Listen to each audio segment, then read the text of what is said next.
start the only way we know how, with the warm-up.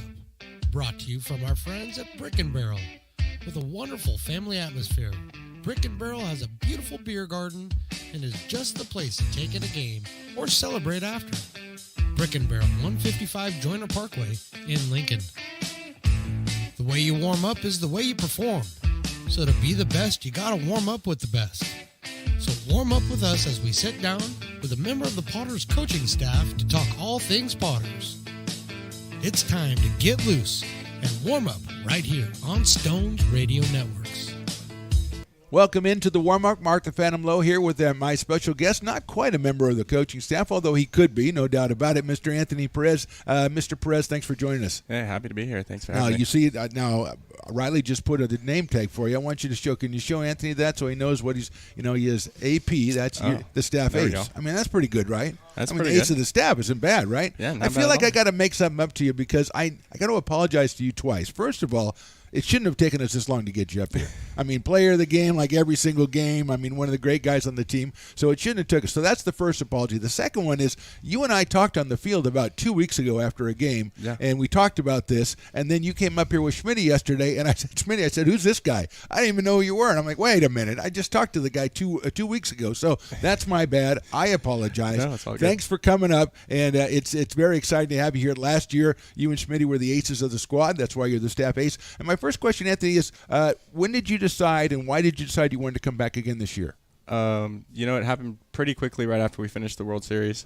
Within about 2 weeks, JP had reached out to me and said, let's do it again. Yeah. And within that same week, I signed the contract and I was ready to go. Well, I mean, one of the great things about you is you go out there, like some guys come in at the beginning of the year and they leave in the middle. They come in the middle, they leave at the end. They come in at the end, they're not around. You're always here. So you're reliable, but you're also reliable on the mound because you give kind of the same performance every single time. What do you think the key to that is staying even keel like that? I think it's just being consistent with how I'm preparing. Yeah. I mean, it's kind of the same thing over and over again, like by the minute almost, especially on game day. But other than that, it's just being able to trust my defense day in and day out. Like we talk about, we have some of the best talent across the country, right. And it's like my job gets pretty easy knowing that's behind me, and I just have to go out and do my thing. Yeah, well, part of trusting your defense, I would think, is trusting your catcher, right? Now, sometimes you guys have 2 or 3 different catchers you work with. How long does it take you to kind of get on the same page with guys? Because sometimes I see guys out here, mainly from other teams, that you can tell they haven't ever worked together again before. And so how long does it take you to get on the same page? Not long. I mean, I think they're talented enough to catch on to what my tendencies are, what the rest of the staff's tendencies are, what we're looking to do. And I think especially Luke Lavin has gotten tremendously better throughout the year. We talk almost every day. Very impressive player, yes. Basically about pitch calling and learning what to do in what situations, and he's done a tremendous job.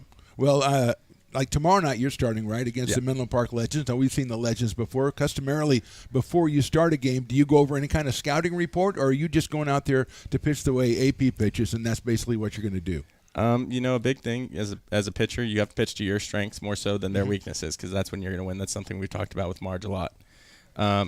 Ironically enough, there was 2 of my East Bay teammates on the Legends, catcher Jacob Froese and the tall pitcher Derek Murphy. Yeah.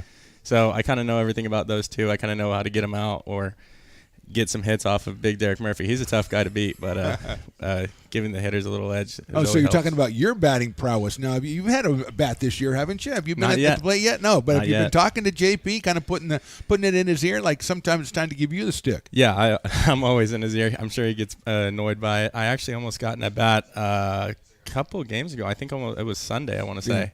Almost got in at bat, but it didn't play out that way, so hopefully we can find ourselves in the box soon. Now, last night your teammates came through. You guys had a tough loss to Sonoma the night before, and last night, as a pitcher, you're the guy who comes out and sets the tone for that next day, and you want to set it early, and Cooper Robinson came out and did that. Also impressed by a bunch of guys that came out and pitched 1 inning yesterday. You had, I think 5 guys gave up just 2 hits, so you had to be happy about your teammates out there. Oh, 100%. I mean, Coop has always been good, has been reliable as it is. He's a plus arm, and he's going to come out and give you everything he's got, and same with the rest of the staff. Right. I know JoJo's talking about trying to pitch in every single game so he can, go 3 up, 3 down. He wants to set a record, right? Yeah.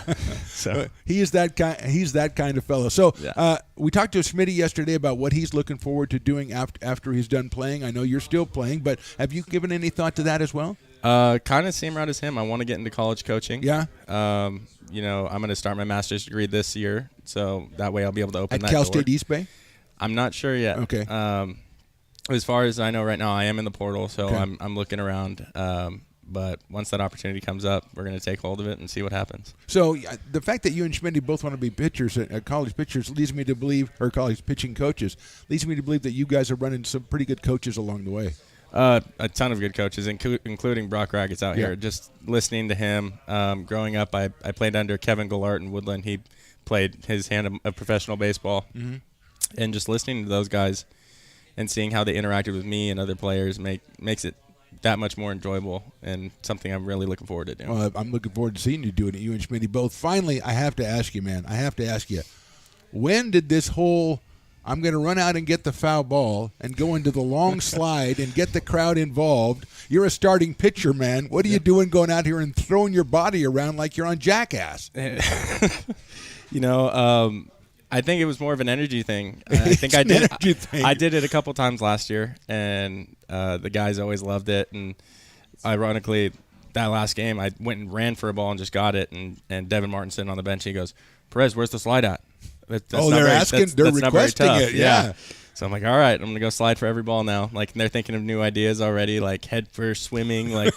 Make it that much more enjoyable. Now, when I know you don't. I mean, tonight you're hopefully not on foul ball duty tonight because you're pitching tomorrow. But when will we see you again in that role? Because it's a role you seem to relish. Yeah, I take it by the reins and get after it. We talk about winning and everything, and that's part of it. Don't let anyone touch that foul ball but us. And it's a small thing that contributes to being successful. Well, maybe the 4th of July. Maybe you're back on schedule for the 4th of July. That would really entertain the crowd. If that's what the people want. That's the request I'm making right now. And we make a big deal about that. And so I could probably make that happen. Fantastic. Anthony Perez, great talking to you. Continued success, and we'll talk to you again down the road. Thanks, man. Appreciate it. Well done. Well done indeed. We'll be back with more pregame right after this on the Stones Radio Networks. Lincoln Potters Baseball. Placer County's best-kept secret is back for another exciting summer at historic McBean Stadium. 33 action-packed home games loaded with fun for the whole family. Local beer, wine, and eats. Fireworks, giveaways, theme nights, Kid Zone, and more. Come join in the fun and enjoy small-town baseball with Major League Entertainment. Tickets on sale now at LincolnPotters.com. Lincoln Potters Baseball. Come on out and join in the fun. Hi, Bill Evans, President of the Placer County Association of Realtors. We're in the store, our conference facilities, an amazing team helps keep together an amazing organization. And we thank them all. This organization can't do what it does and can't run the way it runs without the help of so many members volunteering their time. The success of the Placer County Association of Realtors is largely dependent on our active volunteer members to help our organization and industry. The work of our committees greatly impacts our ability to champion efforts across the board and giving back to the Placer County community wherever we can. Like all service organizations, I wanted to serve. And getting involved with the affiliate committee was the perfect way to do that. I love being able to serve my community with my business friends and other leaders and give back to those who are in need. The thing I love about the PCAR committees is they all work toward the same goal of bringing the community together to support those in need in our surrounding area. I instantly came to the meeting and had a wonderful time, felt like I was a part of something bigger, and it was just the start of my leadership journey.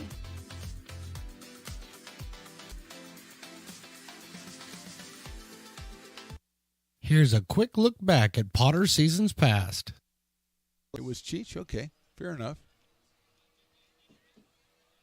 Breaking balls hit well to center field. Curtis on his horse. He's going to go back into right center, make a diving try. Did he make the play? I think he did. What a catch.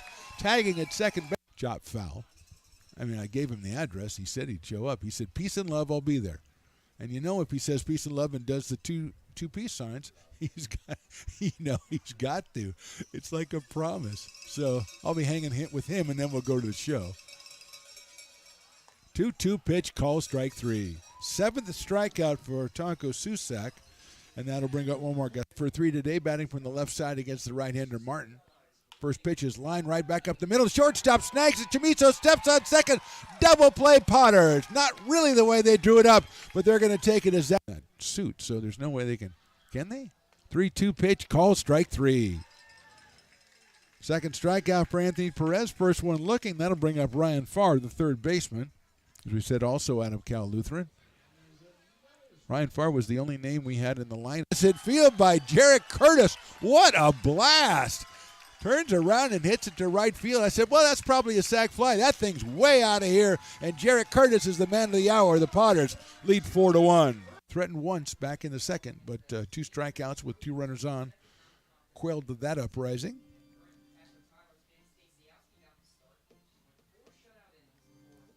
Wyatt Tucker with 4 shutout innings. Dylan Day taking over for Tucker. 2-2 coming up to Trey. A little line drive over the first baseman's head into right field for a base hit, and that's number 113 for Trey Furry. He is now the all-time That's chopped over the mound. Shortstop going to cut it off Nunez. No, he can't get it. It's into center field for a base hit. 1 run scored. The throw to the plate for the second runner. Head first slide, and Chamiso is in there with the second run. A 2-run single for Cade Sanchez. Coming up, Potters Baseball on Stones Radio Networks. Here's a quick look back at Potters seasons past. And a balk in this inning, and we're still not done. 3-3, Potters and Marshalls. Mateo Lake for his first at bat. Coming in for Mason Holt. Here's the pitch. Breaking ball's hit deep to right field. That ball is gone. A home run, Mateo Lake. The Potters. A big home run by Mateo Lake. A 3-run shot. The Potters. 2 balls, no strikes on Brando. Just getting started here. Good crowd out here. Entertained by a national anthem rendition that was tremendous. And here's the 2-0. Hit high to left field. Look up, look up, look out. That's out of here. Jason Brando about 50 feet over the fence in left field. And the Potters are on the board early. They didn't wait 6 2/3 for this one. A 2-run home run by Jason Brando. DH today for the Potters. Line drive left center field, and it doesn't look like anybody's going to get to that one. It'll go all the way to the fence, and it is out of here. That's out of here. A grand slam home run by Brandon Motherall on a line drive that just kept on going, and that makes it 19-2 and a fine, fine line drive by Brandon Motherall. By Dimitri Perry, and here is Johnson. Right back up the middle into center field for a base hit. Panlick rounds third. The throw's going to come into the plate. It is applied. The tag applied, and he is safe at the plate. Safe at the plate. Not agreeing with that is Andrew Sloan, who thought he had the tag and thought the runner did not tag home plate, but he is called safe at the plate, so it's an RBI. Still looking for the first hit. Their first hit, the Potters, with 2 outs here in the second. Here's the pitch. Hit well to left center field, and I mean really well. Davis goes back, looks up, forget about that one. Welcome to Lincoln, Andrew Sloan, a home run for Andrew Sloan. And that went to that left center field where all the home runs are going, and I saw that one clearly, and that one was out of here. So Andrew Sloan making a lot of new friends here in Lincoln, California. The pitch. Motherall hits it high and deep to right field. Going back is Cook. He looks up, and it is gone. Brandon Motherall is making this a habit. A 3-run home run, and the Potters grab a 4-2 lead.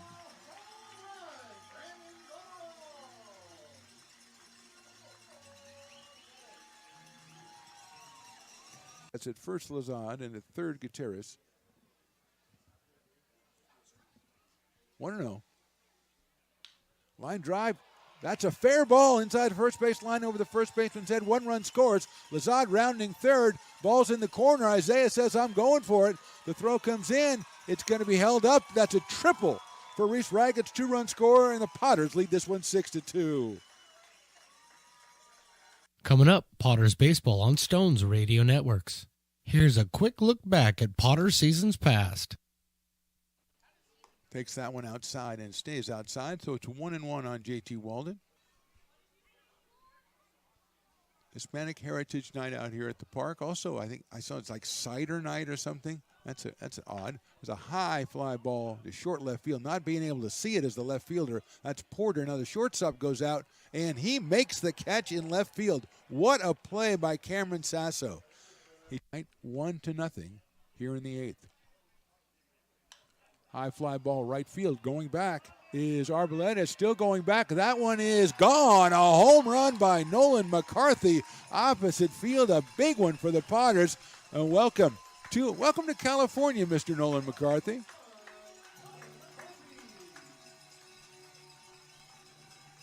Second run batted in for Nolan McCarthy out of Kalamazoo, Michigan. University not over the plate. As he went after it right away and hit it down toward the Potters dugout. So it's 1-1 on A.J. Esperanza. A.J. Andrew Esperanza. We called him that part of the first night, and then I said, let's go to A.J. It sounded better. Runner goes. Pitch is swung and chopped right to shortstop. Stepped on second for one, over to first. What a play. Another play by Nolan Clifford. Clifford coming over to cover anyway. The big chopper right to him. Goes to right field. If that stays fair, you can forget about that one. It is gone. A home run, and there's another bat flip. Trevor Tashenko just destroyed that one to right field. 2 home runs this inning have been just crushed by the Potters. And they lead it now 6-4 somehow, some way. The Potters are on top.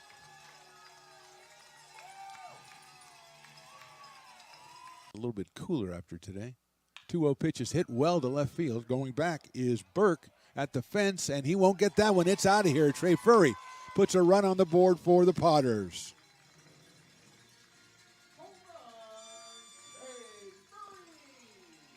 So Ryan Stevens called it. He said he's going to come back. He's going to have a hot summer and go back to his ball club, and he went hot on that one.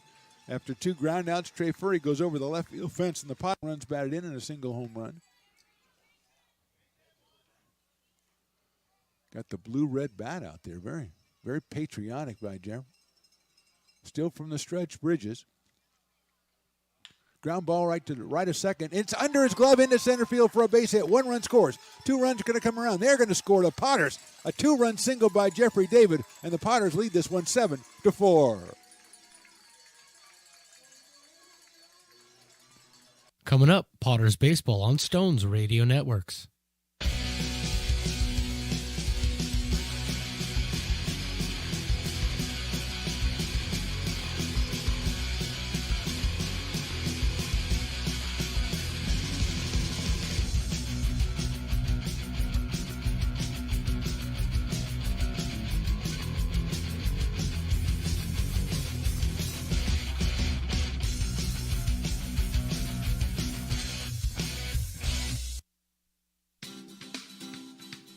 Astro Air Design Incorporated, where you feel the difference. We are a locally owned and operated heating, air conditioning, and custom sheet metal company committed to the highest quality of craftsmanship at a competitive price. Our trained and certified technicians have the knowledge and experience required to install, maintain, or repair your home comfort solutions. Our upfront pricing gives you the peace of mind because you know your price is locked in.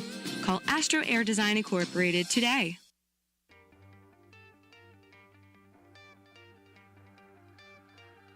Gooseport Public House. We have sports on 10 big screen TVs, 23 beer taps with classics and crafts, a full bar with creative craft mixed drinks, live music, and most importantly, great fresh food. In downtown Roseville off Vernon Street, only 15 minutes from the ballpark. See ya at Gooseport.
Old Town Pizza, a proud sponsor of your Potters baseball, will deliver you a slice that you won't soon forget. Come see why they've been voted the best of the best 12 straight years. Visit otpizza.net to get yours today. But don't take it from me. I think Old Town Pizza should be expanded through the state or even through the country because it's so delicious. Lincoln Potters. It's all you. No, I insist. It's your turn. Nope, I think it's your turn. I appreciate you so much. Thank you so much. Go. I appreciate your appreciation. It fills me. Safe drivers save money with Farmers. Just for driving safely? It's a Farmers policy perk. Get Farmers and you can get a safe driver discount simply for having a clean driving record for 3 years. Come on. After you. After you. Safety first. Get a whole lot of something with Farmers policy perks. We are farmers. Bum, bum, bum, bum.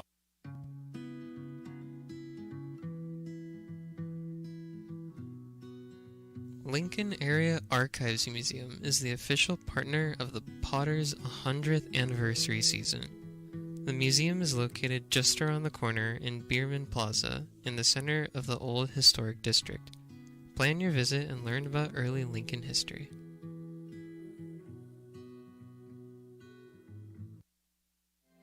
Have you ever wondered, what is CMN? I thought so. Let me help. CMN stands for Children's Miracle Network, a non-profit organization that raises money for children's hospitals. Locally, UC Davis Children's Hospital is your CMN hospital, the only one in our area. It is a nationally ranked comprehensive children's hospital that provides the highest quality of care to pediatric patients like me. How is this level of care possible? With help from CMN donations. CMN teamed with corporate partners and community donors to fundraise for things like equipment, research, and patient care. All money raised locally during campaigns like this stays local to support children treated at UC Davis Children's Hospital. Sick and injured kids can't wait to get the care they need. And thanks to generous donors, partners, and fundraisers like you, we don't have to. Please give wherever you see the Miracle Balloon, and thank you for supporting CMN at UC Davis.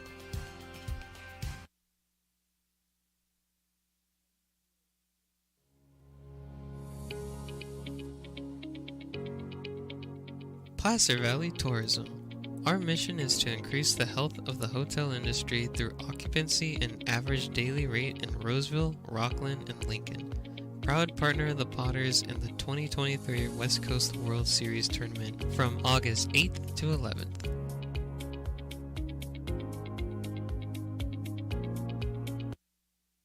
Being in the market for a new home comes with more than just buying a property. It is finding the right house in the right neighborhood in the right community.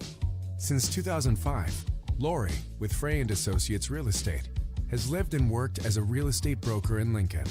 She is passionate about local organizations and volunteers with them as well. She's knowledgeable, she knows, she asks a lot of questions, she gets things done. We still learn a lot from Lori, and she's very helpful, very positive, and has been wonderful broker. We at Frey & Associates are your local hometown realtor, and we are here for you.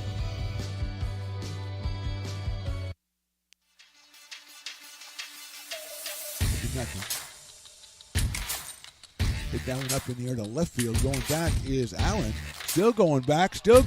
He runs out of room. That ball's out of here. Peyton Brennan did it again. So, I don't know. Again, it's Texas, so you don't really know. That's hit out to center field, short center field. Jansen's coming in. He falls down, gets up, makes the catch. And then he's going to throw. It's going to come to third. Chamiso cuts it off. The tag is applied, and I think they got him at third base. They did. And I do believe the run is scored. We'll double check and make sure. High fly ball right field. Going back. Forget about it. A pinch hit home run for Luke Lavin.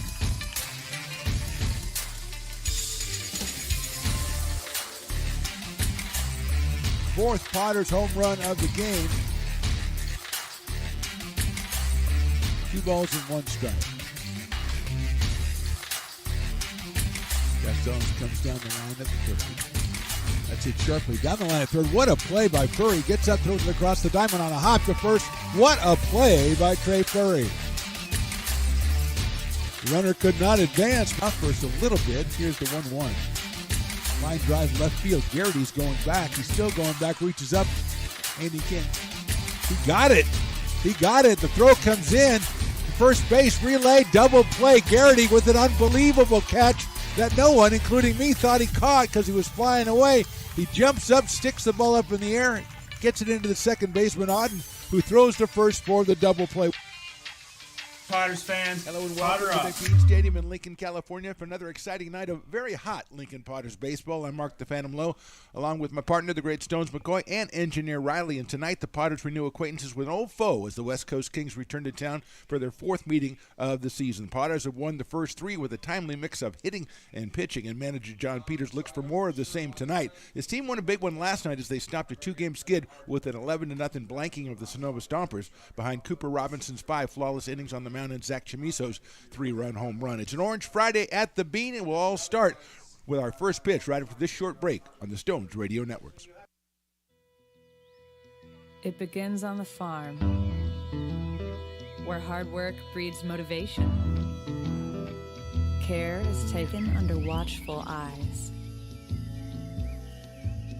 With new growth comes inspiration, where playtime is mandatory.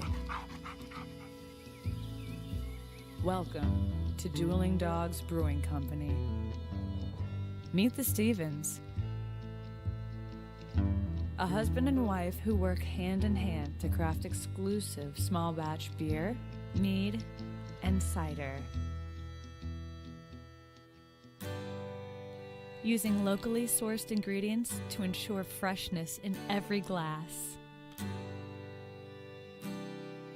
Where a community of farmers, local artisans, and amazing food make for a truly inspired atmosphere.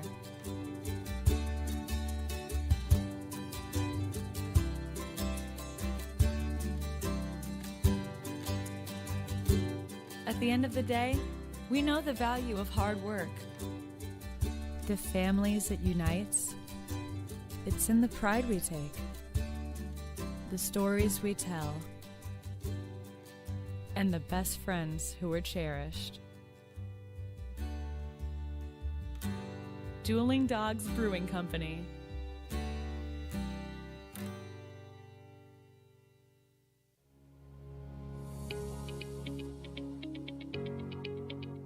Placer Valley Tourism.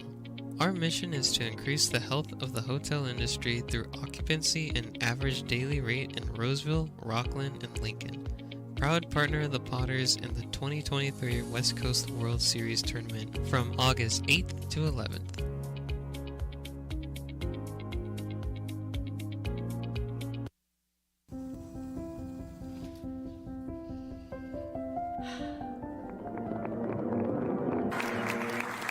Welcome back, Olympia's 5th grade orchestra.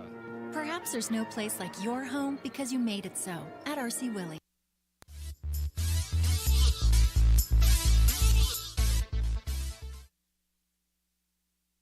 And there you have it, the last strains again of the Star Spangled Banner. This time, Landon Weiss, the catcher out of William Jessup, doing the honors and doing a tremendous job. Perfect throw down to second for Landon, musically speaking, as he nails the SSB. And we are ready to go here as it's the Lincoln Potters at home against the West Coast Kings. Craig Schmidt, the Lincoln product, on the mound for his debut. Garrett Forrester is back behind the plate. When I say back behind the plate, I mean he's back on the team, and he is behind the plate as Garrett comes to us from Oregon State University, and he's going to get some catching duties done, and that's why he's playing with the Lincoln Potters during the month of July. Well, we'll start it in June, but then we'll go into the month of July. So it's Craig Schmidt on the mound for the first time, Garrett Forrester behind the plate for the first time as the Potters prepare to play the West Coast Kings. Now, this is the West Coast Kings black. They played the Potters back on June 23rd. The Potters won that one 13-2 behind Peyton Stumbo. He got the win and went 5 2/3 innings, 3 hits, and struck out 9. That was Peyton's last game that he played for the Potters. And offensively, a home run from Luke Lavin, a big 2-run blast in the 8th inning, and also a home run from Ben Higdon. So the Potters with a couple home runs in that one. Justin Olson, Luke Lavin, Ben Higdon all had home runs. So this is a whole new game, and it's Craig Schmidt's debut from Lincoln High, Lincoln, California, and Minot State, which is in one of the Dakotas. I never remember which Dakota it's in, but it's one of the Dakotas. He on the pregame yesterday, and if you didn't see it, you need to seek it out and watch it. It's a fantastic interview. Well, half of it is anyway, as Craig returned to the Lincoln Potters. Anthony Perez, his partner, was our guest today, and that was another sensational interview, so please check that out if you haven't already. And we're going to try maybe to effort more of the Potters players up here before the game because we've been really happy with the way it's turned out. Schmidt's done with his warm-up tosses. Forrester's going to throw it to second, and the first thing you got to learn, Garrett, is wait till somebody's there to receive the throw, which he did. So maybe he's learning on the job and ready to go with Smith Chandler. And Willie Preston, in I think a stroke of genius, has decided that the Dueling Dogs batter is going to be the leadoff hitter. So put the pressure on him right away. Put the pressure on the new pitcher and the new catcher. Half off of Dueling Dogs if he strikes out at any time during this game up until the end of the seventh inning, that is, when the beer sales are curtailed. But, Willie's thinking about it. He has formulas that he comes up with to tell who the batter should be. And this time he goes, let's just make it the first guy and see what happens. Craig's first pitch is in there for a call strike. 0-1 on Smith Chandler. He was 1 for 5 in the game last week out of Cal State Northridge, and he watches that one in there for another strike. So 0-2, and Craig's going to take us 2/3 of the way there right out of the gate. We're going to get some thirsty fans. They don't really realize, I don't think, many of them, because they're in the line at the beer. They don't even know what's going on. High fastball is inside as well, 1-2. So they're in line at the beer. They don't know that when they sit down, they might get half off again. Incredible. It's an Orange Friday. I get a little worked up on Orange Friday. Breaking ball, it is call strike 3. Let's go down right now the Brick and Barrel backyard. Who's with me? Willie, let's go. You called it, dude. Let's go. Come on. Brick and Barrel, get going. So half off Dueling Dogs. Let's go on the defensive alignment for the Potters. Ben Romano's out in left. Tyler Garrity in center. Ben Higdon in right. Patrick Herrera down at third. Brandon Forrester at short. Chase Weisenborn second. Newcomer Ruben Church is at first. Garrett behind the plate. And Craig on the mound with Peyton Brennan as our designated hitter, and that breaking ball is inside to Jeff Cambra. The left fielder, Jeff out of Occidental College, wearing number 1 for the West Coast Kings. They got the brown, the yellow, the white. They got it all going on. The Potters, of course, in their orange outfits as Schmidt delivers down low for a ball, 2-0. So already a lot of excitement here. It's 50% off Dueling Dogs before you can tell. That's the only thing, Willie. People they're still in beer line already, Maybe they caught up with them. Maybe they waited until the pitcher was on. That's a high fastball, so it's 3-0 on Cambra. He's followed by Mike Baker, the number 3 hitter today for the Kings. Ralph Fabian is batting 4th, then Zach Rodman, the catcher, 5th. Riley Pimentel, the first baseman, batting 6th. Cam Taylor, the third baseman. Shane Saunders, the DH, and Tyler Allen is the number 9 hitter, the center fielder, as that one is in there for a strike. Cal Johnson on the mound out of Puget Sound for the West Coast Kings in this one. And it's 3 balls and 1 strike on Jeff Cambra. That's chopped slowly out toward shortstop. It's going to be Forrester across the diamond on a hop, and it's going to get past the first baseman. It's going to be an infield single for Cambra, as it was just too slowly hit. Forrester, even a perfect throw, I don't know that he would have been able to get him at first base, but he had to throw it on the run. Maybe Herrera could have tried to cut off, but Patrick was a little bit too far away from it. So it's an infield single for Cambra. He's at first base, and here's Mike Baker. Mike 0 for 3 in the game last Friday. Comes to us from Chico State University, a right-handed hitter. Second base, I think he was at shortstop and ended up on the pitcher's mound in the game last Friday. Here's Schmidt's first pitch. Inside for a ball. 1-0. I don't have my TrackMan. I don't have my miles per hour because Stones McCoy got involved in the inner workings of the whole thing, and I don't know. It just got parts all over the floor.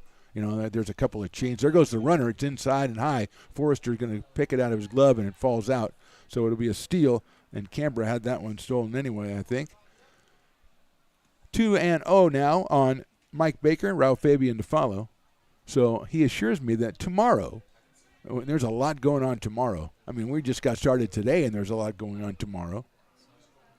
I will have my capabilities back as far as assessing the speed of the thrown pitches. 2-0 pitch. Fastball swung on and missed by Baker. 2-1 on Mike. Schmidt had 9 starts at Minot State this year. A really good walk-to-strikeout ratio, 3.5, almost 3.5 strikeouts per walk. 2-1 coming up. Swing and a miss again. That one right down the middle. 2-2. Schmidt wearing number 99. I think that made him Riley's second favorite player because he likes the number 99. After, of course, Zach Ball trades Zach Chamiso, his favorite player. I cannot forget to ever mention that. 2-2. Right down the middle, call strike 3. 2 strikeouts in the inning for Schmidt. Both of them on the call variety, and here's Raul Fabian. Raul in right field today. Comes to us out of Long Beach State, 0 for 2 in the game a week ago. Camera at second base, 2 outs now here in the first. Just getting going on an Orange Friday. Fans still settling in after that 50% off offer that we threw at them after the first pitch. They had to go back to the beer lines, and now they're finally settling in. It is in there for a call strike, 0-1.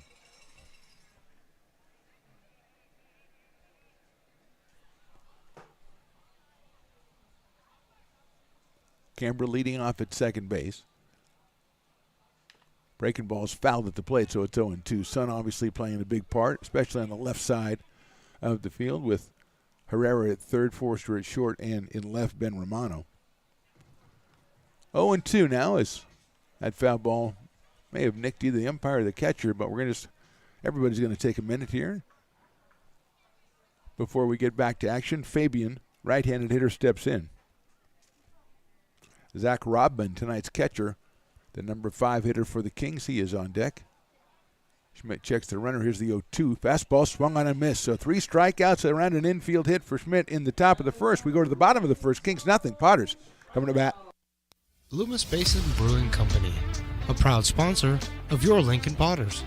Visit them at 3277 Swetzer Road in Loomis or call 916-259-2739. Have you ever wondered, what is CMN? I thought so. Let me help.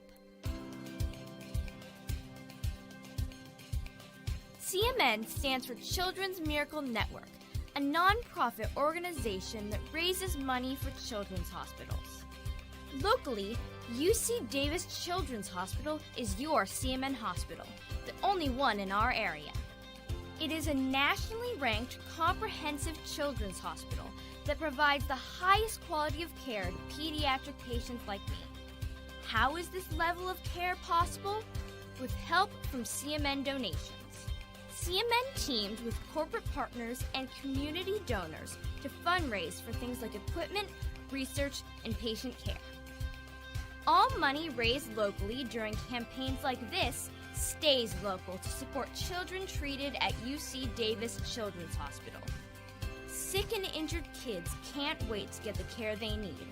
And thanks to generous donors, partners, and fundraisers like you, we don't have to. Please give wherever you see the Miracle Balloon, and thank you for supporting CMN at UC Davis. Lincoln Potters Baseball. Come on out and join in the fun. Bottom of the first, Cal Johnson from Puget Sound, the right-hander on the mound for the West Coast Kings, and he'll face a lineup of Potters that starts off with Chase Weisenborn, the second baseman, then Brandon Forrester, the shortstop, Garrett Forrester, the catcher, batting third, Peyton Brennan in the cleanup spot today, our DH, Ruben Church hitting fifth in his debut for the summer, Ben Higdon batting sixth in the right field. The left fielder is Ben Romano, he's hitting seventh. Tyler Garrity in center, batting eighth, and then Patrick Herrera, the third baseman, is batting ninth in support of Craig Schmidt, who got 3 strikeouts and an infield hit in the top of the first. So as he rests, his teammates will try to put some runs up on the board as Johnson finishes up his warm-up tosses.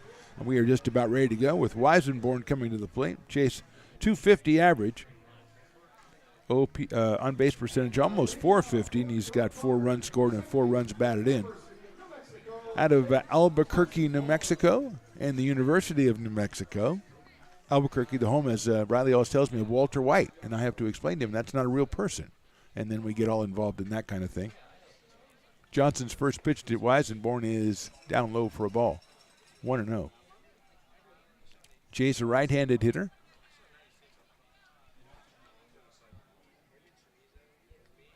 Hitting at 250. That's inside high and almost hit him. He turns away from it. It's 2 balls and no strikes. Anthony Perez interviewed today. He talks about his new hobby as coming in to retrieve the foul balls or balls like that have gone past the catcher. And he's made it into a art form. Popped up. First baseman Pimental's coming in, and he's in foul territory. Now he's in fair territory, and he somehow makes the catch. A fine play as he followed it all the way down, Riley Pimental. And Weisenborn is out with a pop-up to the first base, and it'll bring up Brandon Forrester defensively for the Kings. Riley Pimental at first. Mike Baker's at second. Smith Chandler at short, and Cam Taylor over at third. In left field is Jeff Cambra. Tyler Allen in center, Raul Fabian in right, Zach Robinman behind the plate, and Cal Johnson on the mound. Shane Saunders is the DH for the West Coast Kings in this one. And here's Brandon Forrester. He's also hitting at 250 for the summer. He watches that one in there for a strike. He scored 10 runs and stole 9 bases. On-base percentage of about .410 for Brandon out of Fair Oaks, California. There's a big breaking ball. It stays high. Evens the count at 1 ball, 1 strike. Brother Garrett on deck for his first at bat of the summer. Wearing number 24. High inside fastball, 2-1 on Brandon. Potters with the big win last night. They'd lost 2 straight to the Sonoma Stompers, including a heartbreaker on Wednesday at Sonoma, and came out last night behind Cooper Robinson and a couple of relievers and put the pasting on them 11-0. That's hit high up in the air to left field. Going back is Cambra, still going back. Forget it, that's out of here. Brandon Forrester puts the arm up. A home run, and the Potters are on top, 1-0. Forrester just took care of that one and took it to left field. Going back was Cambra, but he knew there was no chance, and I think Brandon knew it as well. And he delivers his first home run and gives Brother Garrett a hug as Garrett's going to come up to the plate. That's a tough act to follow for your brother. You come out here, you hit your first home run of the summer right before he comes up to the plate. But well done by Brandon Forrester. That's his 3rd run batted into the season and his 11th run scored. And here's Garrett Forrester. What a year he had at Oregon State this year. 341, 10 home runs, and 52 runs batted in, and 50 runs scored. Those are big-time numbers. Takes a ball low, 1-0. I don't know this for sure, but I'm going to say he was all-conference. I mean, I'm looking at his numbers. You got to put him all-conference. That one is inside, I imagine. Or maybe the umpire just recognized him and said, well, if Garrett didn't swing, it must not be a strike. Now, that's a cool thing to have. Brother Brandon went yard, so now it's Garrett's turn. Check swing, and I think he went around, and they're going to ask, and he did.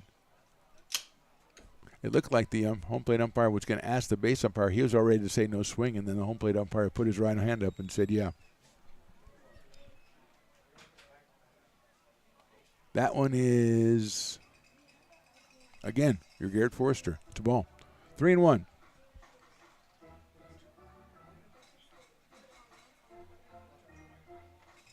Cal Johnson works from the stretch. The right-hander from Puget Sound delivers. That's outside. So Garrett takes the walk.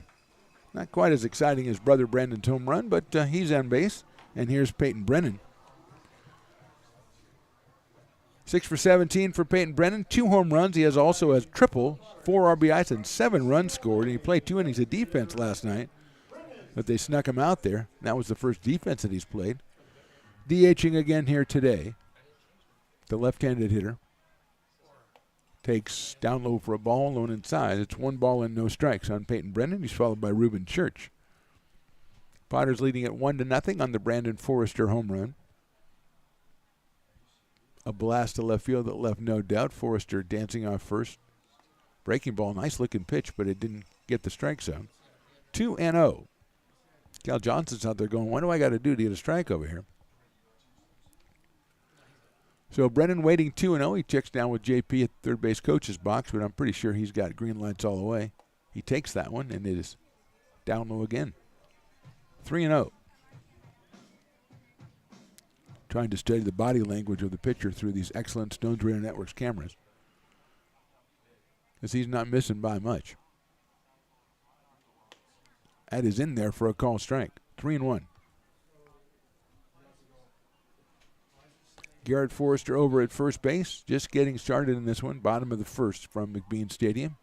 It's going to be a really nice night. Still a little bit warm outside, ball 4. So Weisenborn popped out, then Forrester homered, 2 straight walks, and now it's Ruben Church going to make his debut for the Potters. Ruben this season, the University of Kentucky, I believe, hit .286. Had 3 home runs and 20 runs batted in, 18 runs scored in this 33 games. So Ruben, a big right-handed hitter, steps up here. He is playing at first base for the Potters today. He's got a couple of runners. He's got a chance to make one of those splashes like a J.C. Santini did when he came out and hit a home run in his first game. That kind of splash.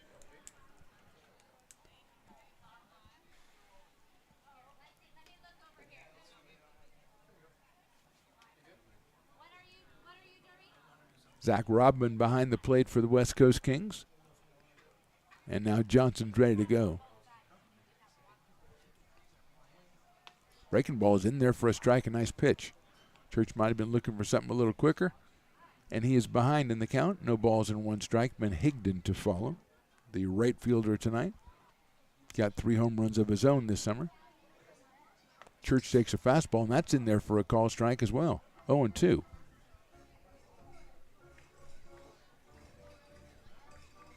Somebody's giving me some miles an hour numbers, and that's a dangerous thing in my hands. 0-2 now on Ruben Church. Chops that one foul down the third base line. Coming after it is, I'll have to see which of the pitchers got the job today. No, that can't be Cooper. Cooper's not chasing those. Not my guy, Cooper Robinson. 0-2 to Ruben Church. Crowd still filing in here on a Friday night, an Orange Friday. Church takes inside, and it gets off the catcher's glove. And moving up 90 feet are Garrett Forrester and Peyton Brennan. So now they are in scoring position for Mr. Church, as he's got a 1-ball, 2-strike count here.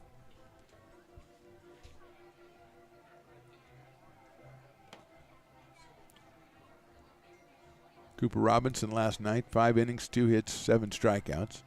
And 4 relievers came on and gave up no hits over the rest of the game and struck out, I believe, 5 in those 4 innings. Church takes that one outside. Good take by Ruben Church. Evens the count up at 2 balls and 2 strikes.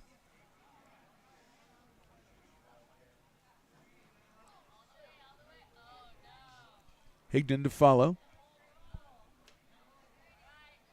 Church hits toward right field, into right field for a base hit. Here's 1 run scoring easily, and the ball's bobbled out in right field. The second run comes across and slides before the throw. 2 runs for the Potters, and they lead at 3-0. Peyton Brennan scoring when the ball was bobbled in right field, so it's an RBI single for Ruben Church. And the scoring on the error was Brennan.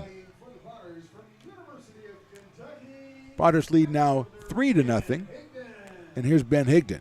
So Ruben Church found a perfect spot for that one, booked right between first and second base into right field. 1 run scored easily, and the bobble allowed the second to score, and we're going to have a meeting at the mound for the West Coast Kings. There's nobody has been warming up as far as we can tell, so it's just going to be a, kind of, come on, let's go. That's okay, no problem. So we will stay here, as that was obviously the message delivered. I think I just pretty much, it was like subtitles. It's like I had subtitles on. So here's Ben Higdon, as Church is 1 for 1 with an RBI in his debut as a Potter. Higdon at .220 on the season, 3 home runs and 9 runs batted in. He's also scored 10 runs. He's up here with a runner at first. Still just 1 out here in the inning. Takes high for a ball from Johnson. 1-0. Higdon out of Paducah, Kentucky, and the University of Kentucky. Short lead by Church at first. Fastball misses outside at 84 from Cal Johnson.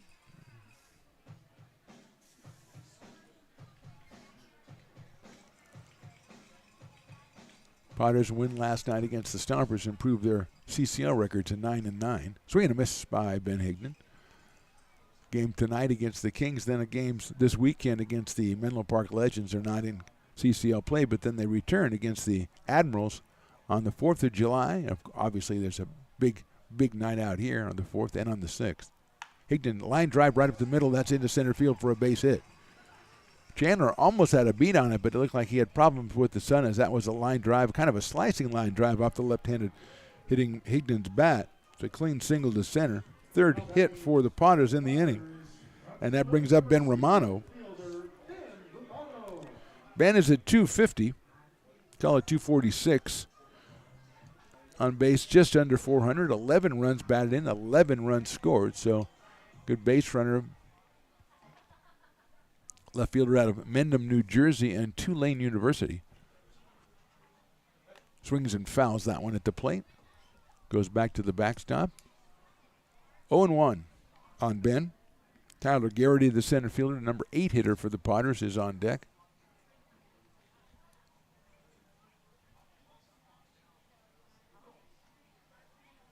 Johnson taking his time now. He's got the sign.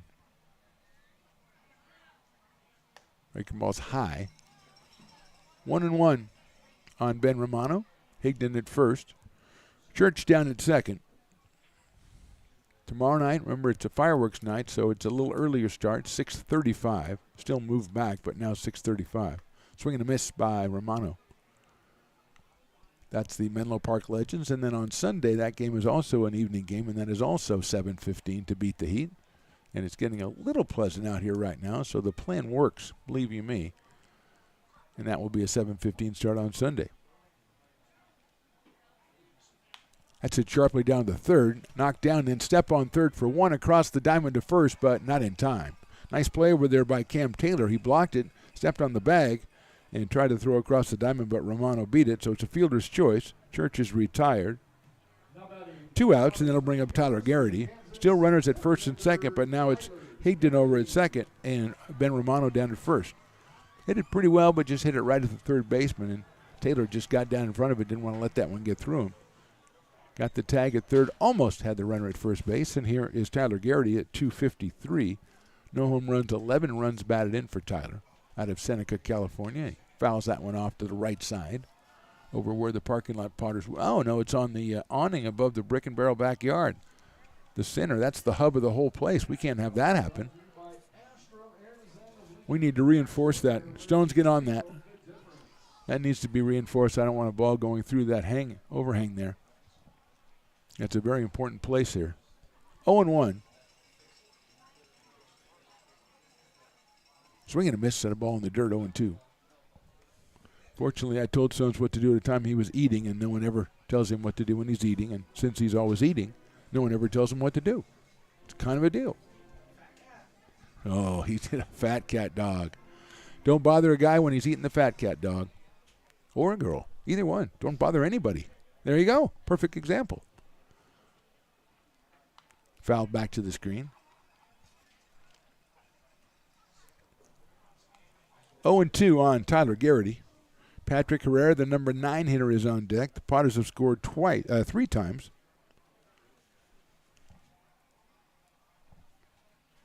Home run by Brandon Forrester. RBI single by Reuben Church. The big hits in this inning. Line drive, left field base hit. Here comes Higdon around third. He's going to go for the plate. The throw comes in from left field, and it's not going to be in time. It's a single and an RBI for Tyler Garrity and a 4-0 lead for the Potters. Higdon never stopped, didn't even have to slide. And moving all the way around to third was Ben Romano as the throw came through from Jeff Cambrat in left field. Zach Robin came up in front of home plate to get it, to try to cut the runner to third, but he was unable to do so. So here's Patrick Herrera, the number 9 hitter for the Potters here in the first. As Garrity comes through with the 2-strike RBI base hit, that's Tyler's 12th RBI of the summer.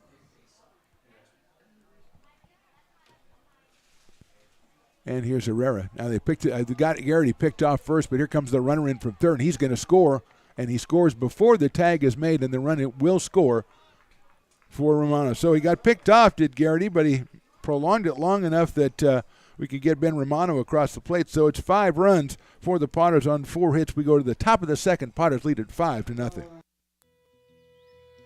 It begins on the farm, where hard work breeds motivation. Care is taken under watchful eyes. With new growth comes inspiration, where playtime is mandatory. Welcome to Dueling Dogs Brewing Company. Meet the Stevens, a husband and wife who work hand in hand to craft exclusive small batch beer, mead, and cider. Using locally sourced ingredients to ensure freshness in every glass. Where a community of farmers, local artisans, and amazing food make for a truly inspired atmosphere.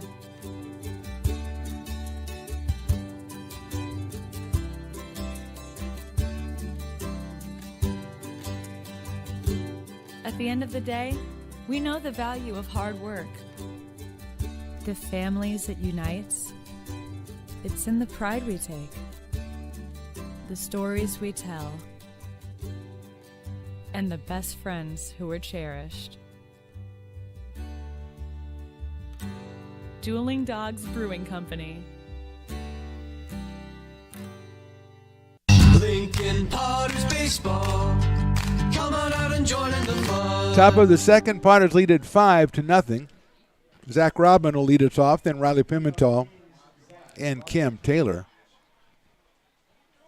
First pitch from Schmidt is in there for a strike. Craig got 3 strikeouts back in the first inning. Score from the CCL, Crawdads over the Admirals 9-5. The Admirals will be here next Tuesday and Thursday. That's outside for a ball.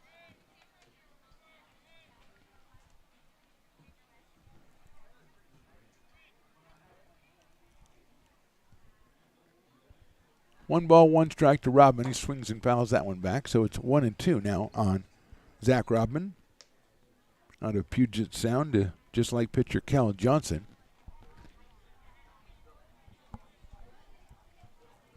Craig Schmidt making his season debut for the Potters on the mound. That's fouled back to the screen. Garrett Forrester making his season debut behind the plate, and Ruben Church over at first base doing the same. Rodman 0 for 1 in the game last Friday. He's followed by Pimentel and Cam Taylor. Breaking ball misses the outside corner, so it's even up at 2-2 from Schmidt. Tomorrow night's game, remember, 6:35 for the first pitch. A little pre-fireworks show for you. Give you a little taste of what's going to be coming up on the 4th. That's chopped foul back to the screen. So it stays at 2 balls and 2 strikes. Got the guy selling 50-50 tickets right in front of me. He's about 9, and he's got a little spiel working. He's just explaining the benefits of getting these raffle tickets, and it looks like he's not. Oh, no soliciting sign was up. 2-2 pitch inside, ball 3. So he turns his attention like a good salesman to the next possible client, we'll call it. And, no, now he's checking his phone. Uh-oh. He did some research. 3-2 pitch is chopped down the third base line, but foul. Now he's got his little partner's got a phone too, and they got both their phones out. Or they're calculating the tax or something. I don't know. Explaining that these guys are good salesmen. They've been schooled very well. You get your arms spread out around. That's how many tickets you get for a certain amount of money. Doesn't matter whose wingspan you use. You can use anybody in the park. 3-2 pitch inside, ball 4. So Schmidt loses Rodman to a base on balls, his first of the night, and that'll bring up Riley Pimentel. Riley at first base tonight out of Butte College was 1 for 2 in the game last Friday. Actually drove in a run in the Potters' 13-2 win over the Kings. Riley's up here with a runner at first and nobody out here in the second. Potters put up 5 in the bottom of the first. Now they've moved down. Now they're going to sell to the next person. I tell you, Riley, these guys, pretty good.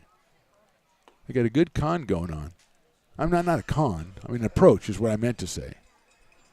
They're partners. They got separate phones, probably got separate, formulas, calculations and stuff. 1 ball, no strikes on Pimentel. Schmidt's going to go over to first base, and getting back is Zach Rodman. Rodman leads off the second inning with a base on balls. Second base runner for the West Coast Kings.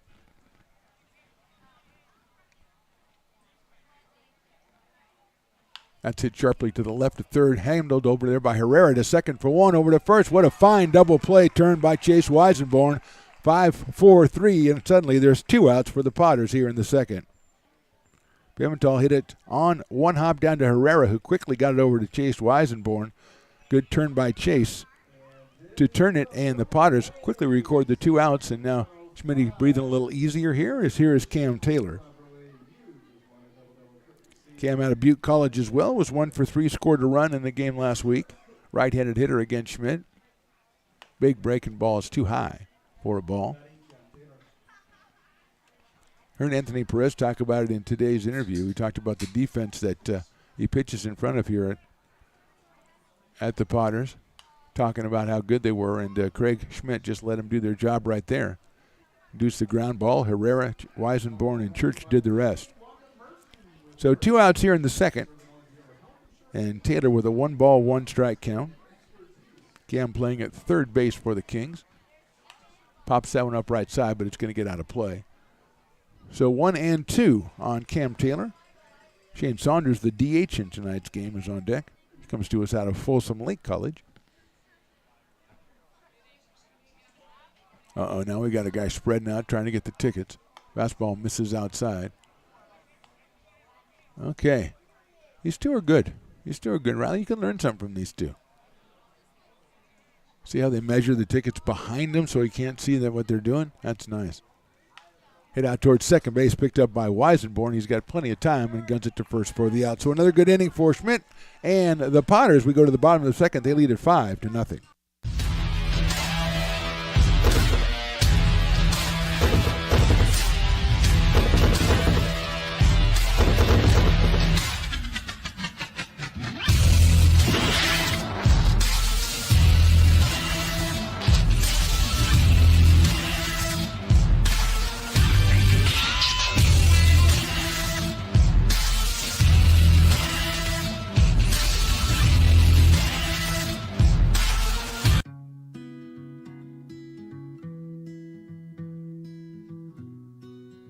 Lincoln Area Archives Museum is the official partner of the Potters' 100th anniversary season. The museum is located just around the corner in Bierman Plaza in the center of the Old Historic District.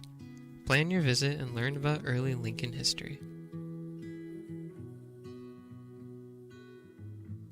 The mouth-watering Big Mac with a savory Filet-O-Fish and a tasty McChicken. My goodness, that looks good. Oh, you're making a McDonald's menu hack. Yes, a land, air, and sea. Oh, it's going to tip over. No, it's good. It's good. Very stable.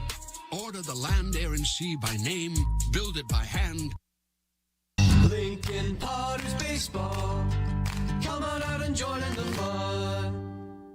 A very entertaining race on the Stones, Cam, as Piper comes in 4th out of 5. So I think Piper usually goes out at second base and waits for them to try to catch up. He went from home plate, trying to go all the way around. He just didn't have it. But, I applaud the effort. But he was up against a pretty stacked field, and they quickly dusted him off as he beat only one of the 4 competitors to come in 4th place.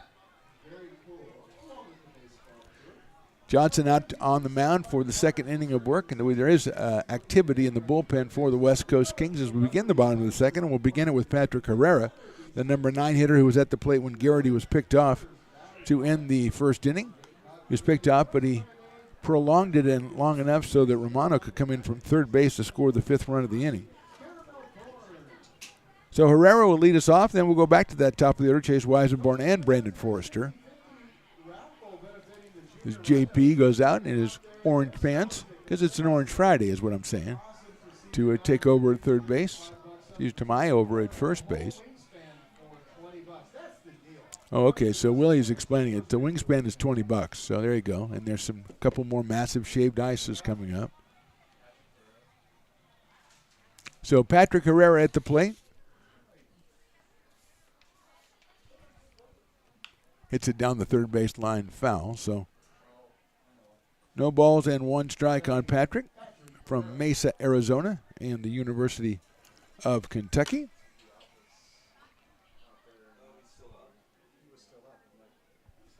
.304 on the season for Patrick and 3 runs batted in.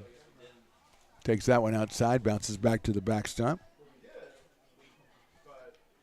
.543 for on-base percentage. Scored 6 runs, was hit by a pitch 4 times. Looks like Zane Baltz is throwing in the bullpen for the West Coast Kings out of Montana State and Billings. Right now it's Cal Johnson. He's got a 1-ball, 1-strike count on Patrick Herrera. Line down the left field line. That should stay fair, and it does. It's going to go all the way to the fence. Herrera rounds first. He's going to motor into second quite easily as Ocambra picks it up out in left field. And Herrera has himself a leadoff double here in the second inning for the Potters. 5th hit for Lincoln, and it'll bring up Chase Weisenborn. Chase popped out to the first baseman his first time up. Out of Albuquerque, New Mexico, and the University of New Mexico. It would also be the home of Jesse Pinkman too, right?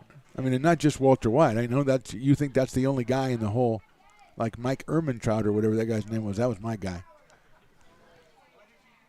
Here's the pitch to Weisenborn. Chase swings and misses, 0-1. Actually, Saul was my favorite because I didn't watch Breaking Bad all that much when it came out. I watched Better Call Saul all the time. I think that was a great show. 0-1. Sorry about that if it's sacrilege. Weisenborn swings at a slow curveball. It's 0-2. I watched most of the Breaking Bads eventually, but I watched Better Call Saul from the beginning. I thought that was a great show.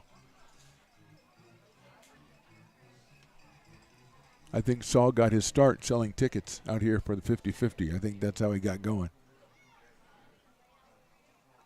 Herrera leading off at second. He's got Mike Baker coming in to try to keep him close. And stepping off is Cal Johnson. He's ahead of Chase Weisenborn, 0-2. Brandon Forrester to follow. Herrera continues to dance off at second. Weisenborn swings and fouls it at the plate, and I don't think it was held by Zach Rodman, so Chase will have another chance up there. He's played third, he's played short, he's played second for the Potters in this one, in this summer. Chase has only played 8 games. He's played at least 3 different positions. His on-base percentage up above .440. But he's behind in the count right now, 0-2 against Cal Johnson. High fastball, 85 from Cal Johnson, 1-2. I got my technology kind of fixed. It's, I think it's fixed. And the stuff I was telling them to do, I think they finally did it. And I think that's what took care of it.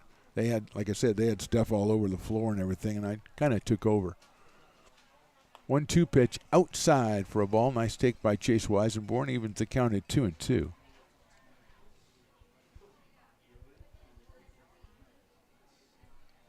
Potter scored 5 times in the first inning. Herrera with the leadoff double here in the second. High fly ball center field. Going back is Tyler Allen. He's going to get it in right center. The tag is made at second base by Herrera. The throw is cut off, and Herrera will go in standing up at third base. So it's a fly out by Weisenborn, but he moves the runner over to third base, and that'll bring up Brandon Forrester, who didn't need anybody on third base last time because he hit a long fly ball over the left field fence and had himself what we like to call his first home run of the summer. His 3rd run batted in, his 11th run scored, and he's up here now with a runner down at third base and 1 out in the second inning. Brother Garrett on deck, making his debut for the Potters tonight. Brandon takes that one outside. Nice block by Rodman to keep that one from going back to the screen. as Herrera was coming down very aggressively from third base.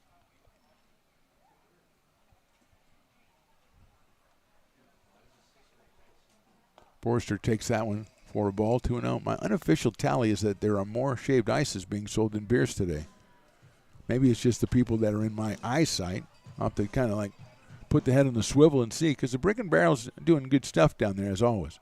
Forrester hits that one out into left center field. That's down for a base hit, and he will get himself an RBI as the ball gets by in center field Tyler Allen, but Forrester can only get and round first. He's got to go back, but he's got himself another RBI. This is a single he drops in front of Tyler Allen in center field. Scoring is Patrick Herrera. Padres lead 6-0, and Forrester now with 2 hits and 2 runs batted in. And here's Brother Garrett, who walked his first time up. So Brandon moved him back with the home run and then dropped one in front of him. It's pretty good strategy. He is 2 for 2. Picks up, he's doubled his RBI total for the summer tonight, from 2 to 4. And here's Brother Garrett. That's a breaking ball in there for a strike. 0-1 on Garrett Forrester as Brandon was well off first base. I thought he was going to take off there. He does have 10 stolen bases.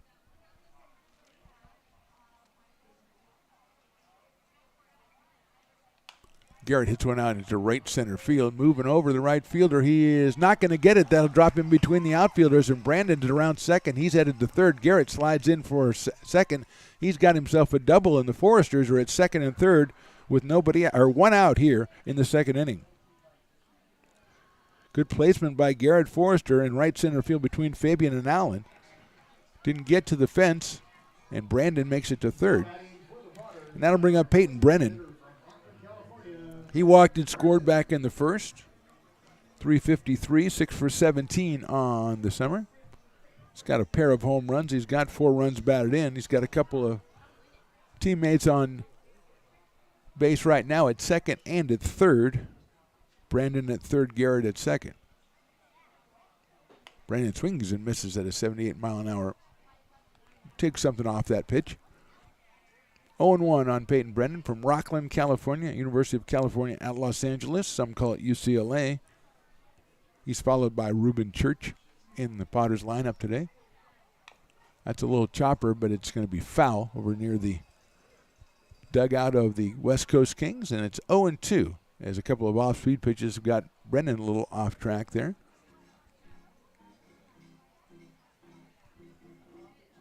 Patrick Herrera led off the inning with a double.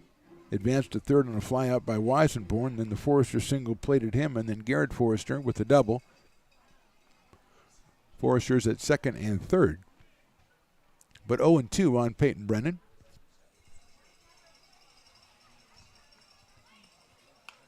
Reaches out and spoils that one down the left field line foul. Couldn't take a chance that one might hit that outside corner, so reached out at the last moment, spoiled it down the line, and he's living to swing again.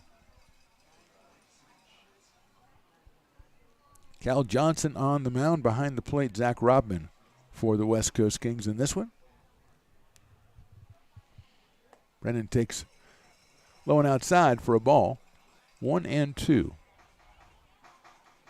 Tomorrow night, pre-fireworks show.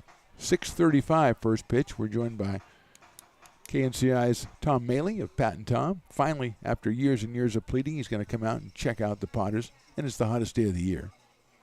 It's in the dirt, bounces away, but not far enough. Rodman runs it down, and Brandon Forrester is going to stay put at third. So Tom finally coming out tomorrow to enjoy McBean Stadium and some Potter Mania. We'll hope to show him a good time against the Menlo Park Legends. Padres took 3 in a row from the Legends early in the season, but they were all pretty close, well-contested games. 2-2 now on Peyton Brennan. That's in the dirt. That gets away again. Here's Brandon coming in, and he's going to score easily on the wild pitch. Moving to third is Garrett Forrester. 2 runs in for the Padres in the inning at 7-0, and a full count on Peyton Brennan.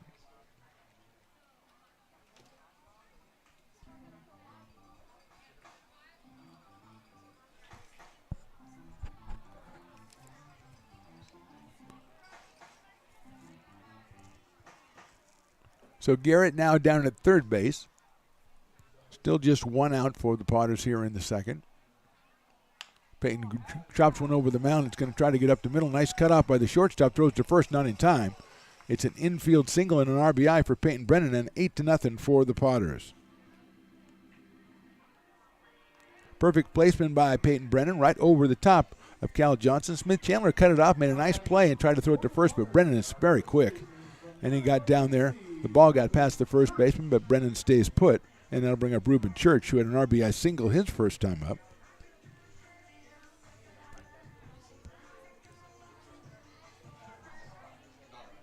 Ben Higdon to follow, still just one out here in the second.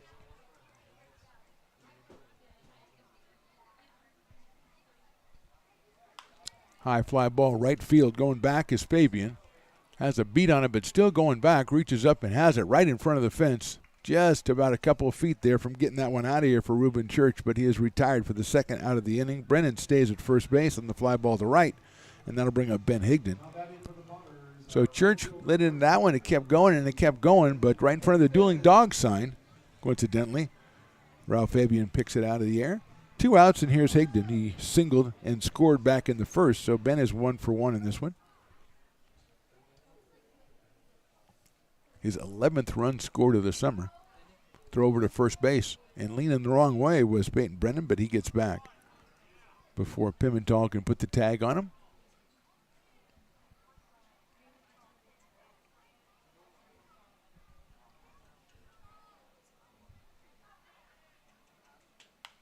Lifted high up in the air to left field, but that's out of play over the grassy knoll. Past the bounce house. All the landmarks that you come to know and love here at the Potters games.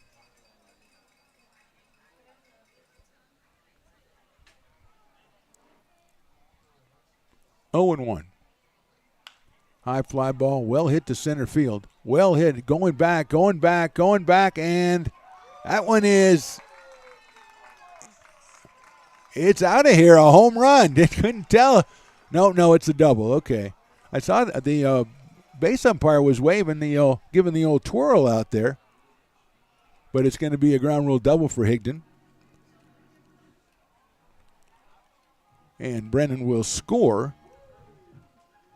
Ben thought he hit it out of here when he hit it because he went off in the trot. He went out to the deepest part of the ballpark, 380 there, and right at the left of the batter's eye. Now they're going to get Brennan, I think, and put him back at third base because he was at first when the play started. So they're going to – Peyton tried to slip across home plate and into the dugout, but I think that the Eagle Eye umpire has spotted that, and they're going to move Peyton back out to third base. And very sheepishly, he's going to go back out. He's, yeah, I was trying to sneak in. I would have made it easy, which I thought they had the discretion to say if he would have made it, they can let him go. But they're going to play it strictly by the book, so Brennan goes back to third base. He's over there with Higdon at second, and here's Ben Romano. Fielder's choice for Ben his first time up. Later came around and scored. Right-handed hitting left fielder. Swing and a miss at an inside fastball at 83 from Cal Johnson. 4 hits in the inning for the Potters. They have 8 hits. And 8 runs, although we thought originally it was 9. In the dirt, nice block by Robman.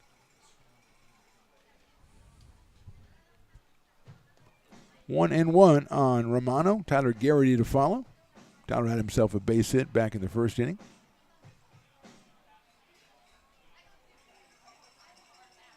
That's in the dirt outside for a ball, 2-1.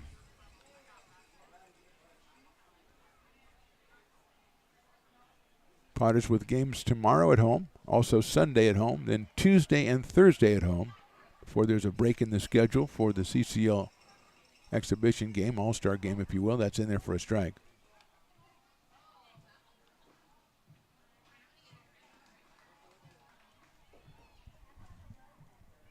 They're off from the 7th and then come back. Well, actually, they're going to go up to Medford to play. So they're on the road after the 6th. They got 3 in Medford. Then they're off for 4 days for the All-Star game. Then they come back home on the 15th against the Crawdads, and that will be another fireworks night. So fireworks tomorrow. Fireworks, of course, on the 4th, and fireworks on the 15th, lifted up in the air and fouled down the right field line by Romano. So this is definitely the busy stretch right here, starting with last night's game against the Stompers, and tonight, 2 in the Legends and 2 against the Admirals.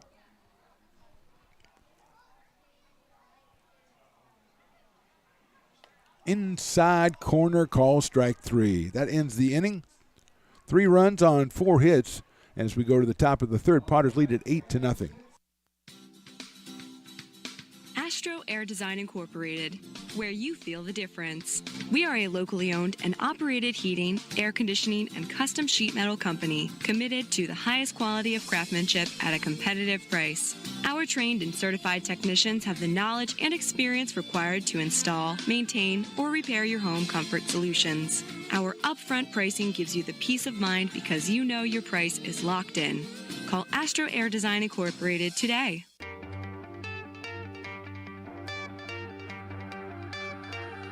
Gooseport Public House. We have sports on 10 big screen TVs, 23 beer taps with classics and crafts, a full bar with creative craft mixed drinks, live music, and most importantly, great fresh food. In downtown Roseville off Vernon Street. Only 15 minutes from the ballpark. See ya at Gooseport. It's all you. No, I insist. It's your turn. Nope, I think it's your turn. I appreciate you so much. Thank you so much. Go. I appreciate your appreciation. It fills me. Safe drivers save money with Farmers. Just for driving safely? It's a Farmers policy perk. Get Farmers and you can get a safe driver discount simply for having a clean driving record for 3 years. Come on. After you. After you. Safety first. Get a whole lot of something with Farmers policy perks. We are farmers. Bum, bum, bum, bum. Lincoln Potters Baseball. Come on out and join in the fun. Top of the 3rd inning, Potters leading at 8-0. Craig Schmidt back on the mound for Lincoln. He'll face Shane Saunders, and then Tyler Allen and Smith Chandler, 8-9-1 for the Kings, who have 1 hit in the ball game. A single by Canberra back in the 1st inning. Fastball's on the corner inside at 86 from Schmidt, so it's 0-1 on Shane Saunders. Out of Folsom Lake College. Swings at a breaking ball. That gets past the catcher, Garrett Forrester, and gets past everybody. 0-2 now on Shane Saunders.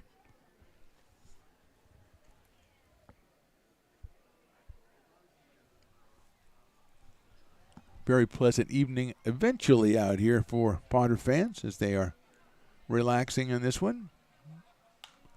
Out of play to our right, 0-2. We have the Dueling Dogs batter coming up again in this inning, so hopefully we can get a 50% off thing going and send people down there. Kind of a game I'm going to play with you, Riley. We're going to play left side, right side. I'll explain the rules in a minute. That's chopped out toward third, picked up by Herrera. Patrick over to first. A little bit high, but gobbled up by Reuben Church at first base for the first out. See, I say something here at McBean Stadium, and you say whether when you come in, do you go to the left to find it or to the right to find it? That's a pretty easy game, right?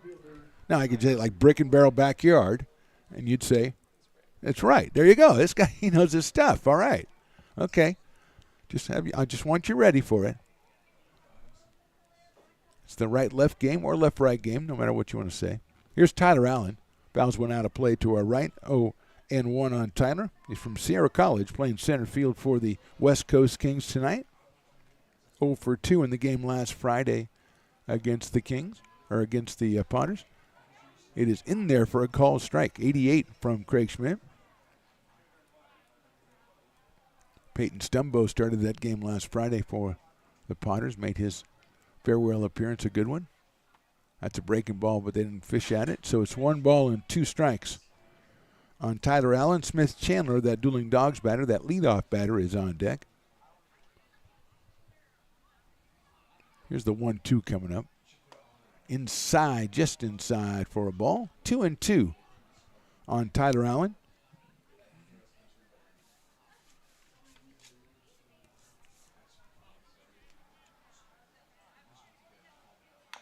That's chopped off of Tyler Allen, so that's going to be a foul ball.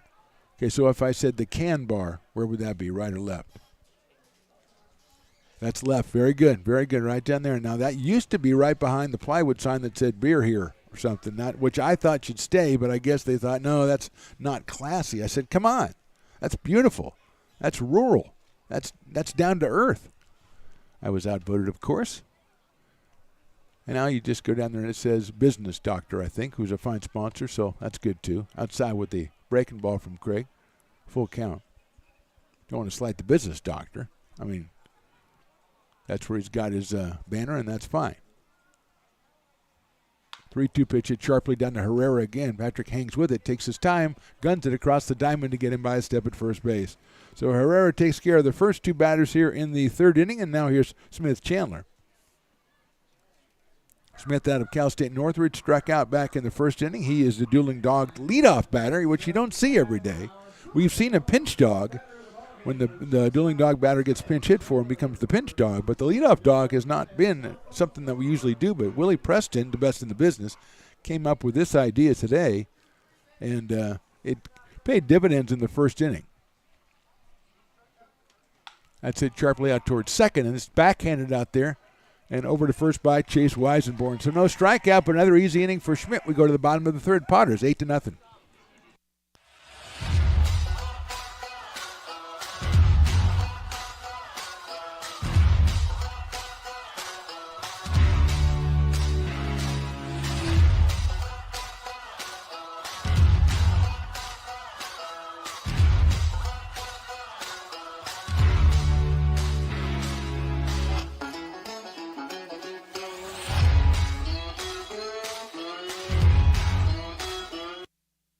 Being in the market for a new home comes with more than just buying a property.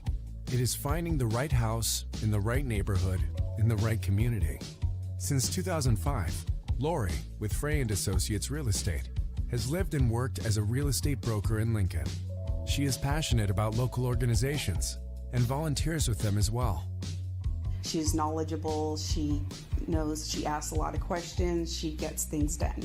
We still learn a lot from Lori, and she's very helpful, very positive, and has been wonderful, wonderful broker. We at Frey & Associates are your local hometown realtor, and we are here for you.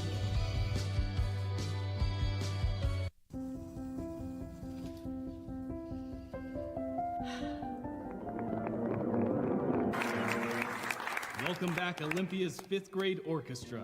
Perhaps there's no place like your home because you made it so at RC Willey. Lincoln Potters Baseball. Come on out and join in the fun. Top of the third, Potters, or bottom of the third, Potters lead at 8-0. It'll be Tyler Garrity starting us off, then Patrick Herrera and Chase Weisenborn. It'll be against the new pitcher Zane Baltz, number 21 out of Montana State Billings.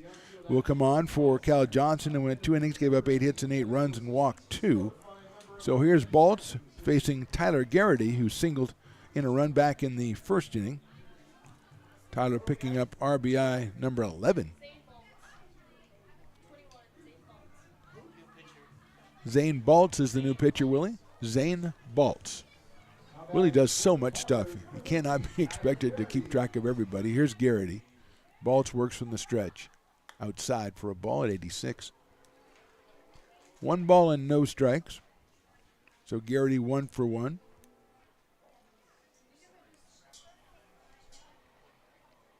Hits one out toward third. Cut off by the third baseman. That is Taylor across the diamond. Nice play by Cam Taylor at third base. Cut the ball off before it got to his shortstop and had to do a little spin and threw Garrity out at first. And Garrity pretty quick on the base pass. So 1 out. Here's Patrick Herrera, who doubled and scored back in the second inning. So Patrick is 1 for 1. Came in at 304. That run scored his 7th of the season. On base percentage above .550 now for Patrick, who takes a fastball in there at 87. 0-1 on Patrick Herrera. Top of the order, Chase Weisenborn to follow. Baltz's pitch is chopped down to third again. That's Cam Taylor, and that's going to be a foul ball.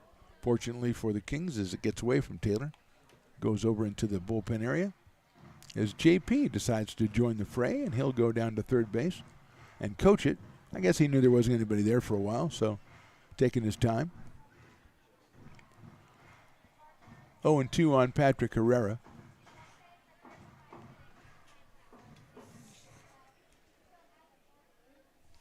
From Mesa, Arizona. Fouls that one off to our right. CCL standings as of right now. Healdsburg leads it at 13-3. 2 games behind is Walnut Creek at 10-4. Then the Potters 3 games behind the Crawdads. They are 9-9 and a half game ahead of the Stompers at 7-8. Outside, Mudcats are 4-15. Mudcats the first team to beat the Prune Packers this year. And since then, the Crawdads have beat them twice. Crawdads beat the Potters 9-5 in the only meeting between the two teams so far this season. That's hit sharply out to shortstop, picked up out there by Chandler across the diamond. He gets him by a step at first. Good play by Smith Chandler. That ball was hit hard. He had to hang with it. And he made the play for the second out, and it'll bring up Chase Weisenborn. Potters and Crawdads will meet 6 times over the final 2 weeks, I think, of the season. So that's where that one will be decided. But the Crawdads got the win in the first one, 9-5. Here's Weisenborn, who's popped to first and flied to center. And he's going to step out and go talk to Cesar Tamaya there at first base. He's going to give him the chat. Cesar, one of our pregame guests earlier a couple of weeks ago. Just a delightful fellow to chat with. And he's passing along some information that Chase needs. Brandon Forrester is on deck. If Chase can start something here in the bottom of the third. Potters with 5 in the first and 3 in the second. They lead at 8-0. Weisenborn takes inside and low for a ball. Zane Baltz out of Montana State Billings in here to relieve Cal Johnson. That's hit down to third base. It's Taylor on a couple of big hops across the diamond for the out. So a good inning for Baltz. 1-2-3. We go to the top of the fourth, and the Potters maintain the 8-0 lead. Old Town Pizza, a proud sponsor of your Potters baseball, will deliver you a slice that you won't soon forget. Come see why they've been voted the best of the best 12 straight years. Visit otpizza.net to get yours today. But don't take it from me. I think Old Town Pizza should be expanded through the state or even through the country because it's so delicious.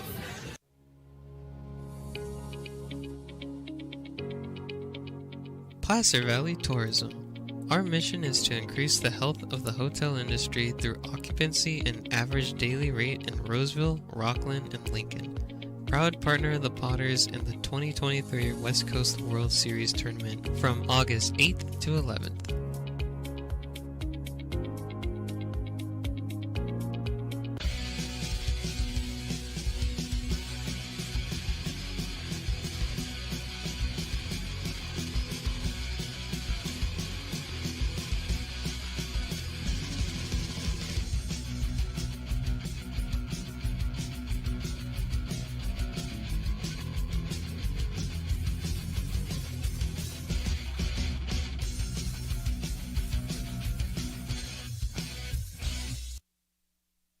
Lincoln Potters baseball. Come on out and join in the fun. Top of the fourth inning, Potters lead 8-0. New pitcher is Gabe Maya, the left-hander out of Loyola Marymount. Gabe from El Dorado Hills will be making the appearance in relief of Craig Schmidt, who went 3 innings, gave up 1 hit, just an infield single, and struck out 3. Looked very sharp in his return to action for the Potters, and he will take the rest of the day off as Maya comes out here to take over.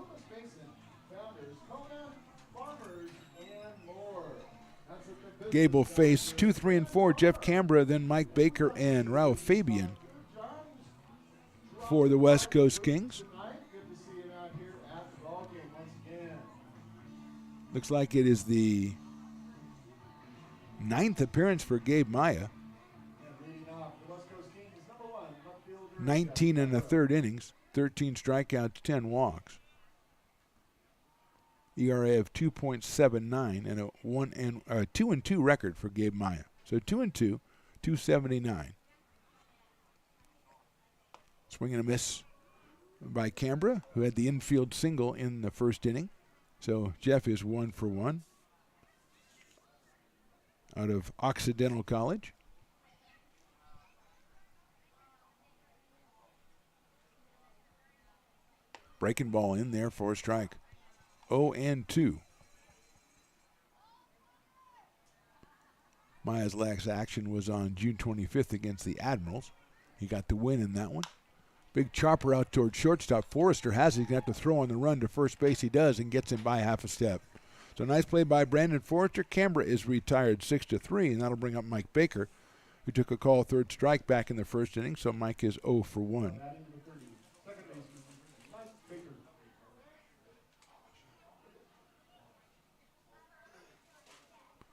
Gabe went 2 innings in that game against the Admirals. Didn't give up any hits or runs. Struck out 1. So 2-2 on the season, and he faces Baker. He gets the breaking ball in there again for a strike, right at 72. 0-1 on Baker, with Raul Fabian to follow here in the top of the fourth for the West Coast Kings. Check swing, and that's in there for a call strike.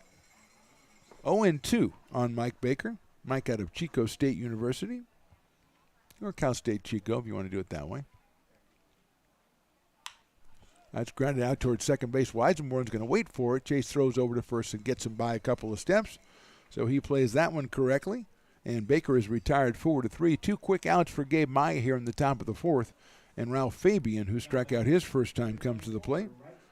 Out of Long Beach State, playing right field for the West Coast Kings tonight. 2 outs here in the fourth. That's it sharply in the hole into left field for a base hit. Right under the glove of Patrick Carrera, who gave it the dive, but Fabian with a solid single, second hit of the game for the West Coast Kings, and it'll bring Zach Rodman to the plate.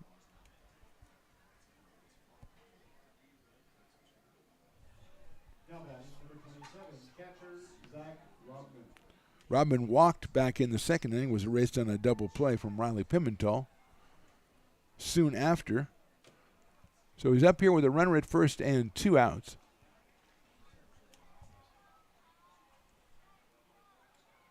Fastball is just a little outside at 82 for Gabe Maya.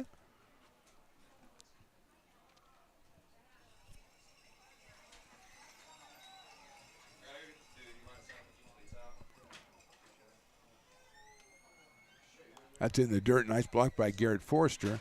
But it's now 2 balls and no strikes on Zach Rodman. Riley's all excited because we just learned that tomorrow's pregame guest will be Zach Chamiso, the Zach of all trades, his favorite player. And unfortunately, Riley won't be here tomorrow. So that's going to be a problem. 2-0 pitch is a breaking ball. Did not go for it, so it's 3-0 on Rodman. Riley is reassessing all of his life choices right now. Although he can still access the interview and watch it on Stones Radio Network's YouTube or Lincoln Potters Baseball YouTube. You can do that, or Facebook Live. You can do all those. 3-0 pitch inside, ball 4. So Rodman gets a base on balls for his second straight time. Kings have runners at first and second after 2 are out, and it'll bring up Riley Pimentel, who hit into a 5-4-3 double play his first time up. But last week, Riley was 1 for 2 and had himself an RBI. So clearly capable. Out of Butte College, the Roadrunners, with a very festive helmet. Not multicolor, but just festive. A blue and aqua kind of thing, something like that.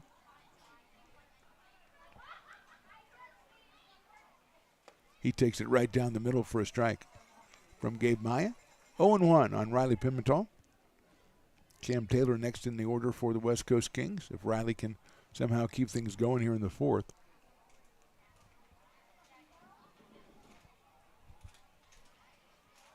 That's fouled back to the screen. Almost got one of the speakers. Not our camera, thankfully, but almost one of Willie's speakers. 0-2, so Willie's going to have to do some of his PA work and see if that speaker still holds his voice. I don't know, Will. It's got to have a little backbone to hold that voice. 0-2. Runners come off first and second. Breaking ball's hit out to center field. Coming on is Garrity. He's not going to be able to make the play. It's down, and here comes a run. The runner runs around first. He falls down, but here comes the second runner, Rodman. He's going to score. So it's a 2-run single for Pimentel, and now it's 8-2 in favor of the Potters. Garrity tried for the diving stop, didn't get it. Pimentel was going to try to go for more bases, and he fell down, so everybody's falling down. But the bottom line is the Kings are on the board, and it's now 8-2. And that brings up Cam Taylor. So a couple of groundouts to start the inning, then a single by Fabian, a walk to Rodman, and Pimentel drops one in for a 2-run single.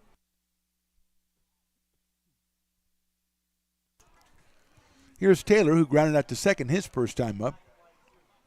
High in the air to left field. Going back is Romano, still going back. Bends at the fence, reaches up and makes the catch. So too close for comfort on that one. 2-run score for the Kings. We go to the bottom of the fourth. Potters lead 8-2. Bill Evans, President of the Placer County Association of Realtors. We're in the store, our conference facilities. An amazing team helps keep together an amazing organization. And we thank them all. This organization can't do what it does and can't run the way it runs without the help of so many members volunteering their time. The success of the Placer County Association of Realtors is largely dependent on our active volunteer members to help our organization and industry. The work of our committees greatly impacts our ability to champion efforts across the board and giving back to the Placer County community wherever we can. Like all service organizations, I wanted to serve. And getting involved with the affiliate committee was the perfect way to do that. I love being able to serve my community with my business friends and other leaders and give back to those who are in need.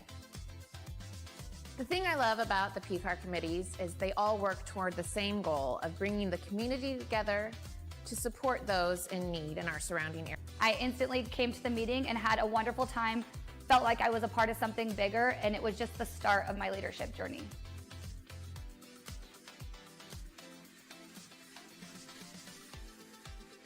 Loomis Basin Brewing Company, a proud sponsor of your Lincoln Potters. Visit them at 3277 Swetzer Road in Loomis or call 916-259-2739. Lincoln Potters Baseball. Come on out and join in the fun. Two things. First of all, it's beautiful weather out here right now. It's the perfect time to be out here. Secondly, that is an insane air guitar contest, Riley. I think it was the 12 Bridges school kids who were doing the 50-50. They're taking time out and going, hey, we're going to do a little bit of air guitar with Piper. And I'll tell you, there were many of them that were really giving it their all out there. Piper actually dialed it up pretty good. In fact, Riley was like, Piper's doing good today. So Riley's giving the thumbs up to Piper for his performance today. I don't know who the winner was, but I say we all were because we were all entertained by that. Bottom of the fourth inning, Brandon Forrester, Garrett Forrester, Peyton Brennan, 2-3 and 4. Peyton Brennan, 2-3 and 4 against Zane Baltz, the second pitcher for the West Coast Kings, who had a 1-2-3 bottom of the third, 3 groundouts. Brandon is homered, he's singled, so he's driven in 2, he scored 1. No, make that 2, he scored 2. So 2 for 2, 2 scored, 2 driven in. It's all 2 for Mr. Brandon Forrester out of Fair Oaks, California. Shows bunt. Pulls the bat back, takes it down the middle, 85 miles an hour from Zane Baltz. 0-1 on Brandon Forrester. The Forrester brothers are 3 for 3, and they've been on base all 4 times today. Takes something off the breaking ball, catches the inside corner with it. 0-2 quickly on Brandon. Both from Fair Oaks, California, both from Oregon State University. Look out, that sails in over his head. And he quite correctly doesn't swing at it. So it's 1 ball and 2 strikes now to Brandon Forrester. Tomorrow's game, remember, starts a little bit earlier, 6:35. It's a fireworks night. Just a kind of a taste of what's going to happen on the 4th, but come on out here and check us out. He chops it off down the right field line. That is a foul ball, I believe. Yes, it is. Into the Potters bullpen. A sawed-off blooper by Forrester. It's a little bit too far to the right. Willie Preston thought it was a fair ball, but I think he was just hoping that Forrester went 3 for 3. I think that's what Willie was doing. It was not chalk, Willie. I could tell it wasn't, so you know it was pretty obvious, okay? So we'll do it again at 1 ball and 2 strikes on Brandon. That's what you get, Willie. That's right. Outside for a ball. That's what you want to trust. That's a great idea. Maybe just in this instance, okay? Maybe just this one time. 2-2. Oh, we laugh. We have fun. You know, we laugh because what are you going to do? Hit sharply down the third baseline. That is foul. Yes.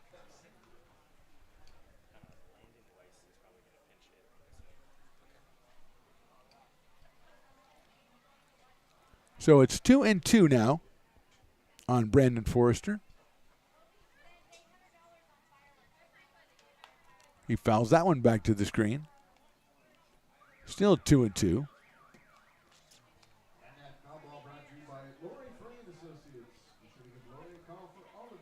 Bottom of the fourth, Potters 8, Kings 2. Activity in the Potters pen again. Here's the pitch. It is in there, call strike 3. So Forrester is down on strikes to open up the fourth, and now another Forrester comes to the plate. Garrett has walked and doubled. He has also scored twice in this one. He's up here with 1 out. So Baltz has retired all 4 Potters he has faced. And he'll go up against Garrett Forrester, then Peyton Brennan on deck. It's like a left-hander working for the Potters. I don't know, they're just kind of a couple of different guys taking throws down there.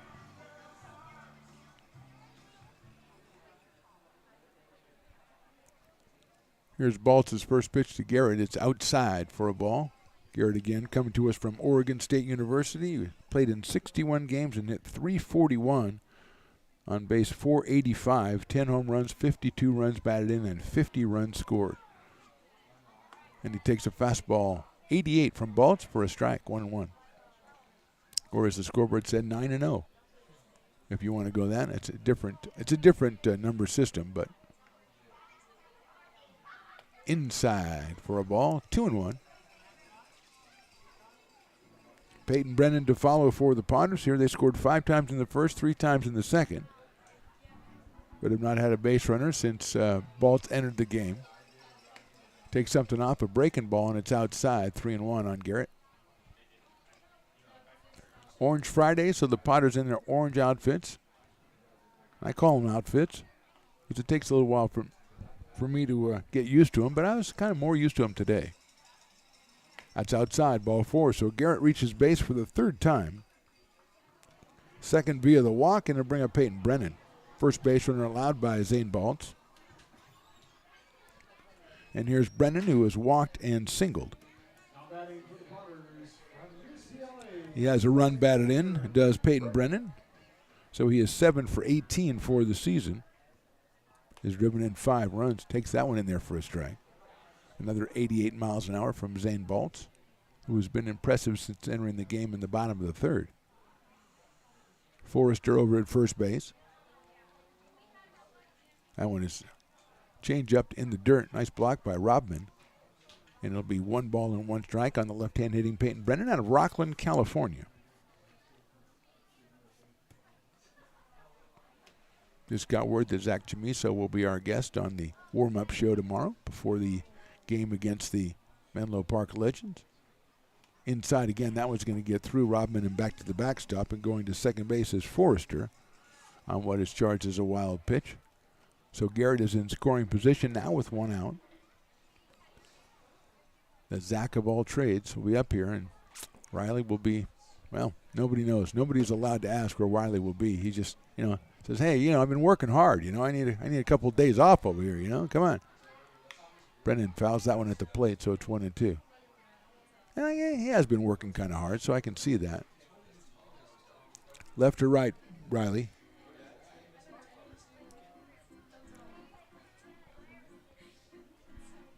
Just when I ask him a left or right, Riley bails to go talk to the interns. Great. Oh, forget it. No left or right for you anymore. I know those guys. The guys who run the track, man, think they own the place. They really do. I got to speak to somebody about that. 1 ball, 2 strikes. Make that 2-2.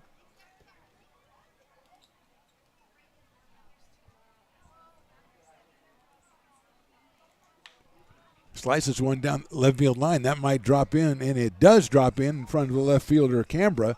And sliding into third is Garrett Forrester. So it's a single for Brennan, his second hit. He dropped that one right down the line very skillfully. He's over at first base. First and third, first hit off Baltz. And Ruben Church is the hitter. Ruben has singled in a run in the first and then hit a deep fly ball to right field in the second. So he is a 1 for 2 with a run batted in.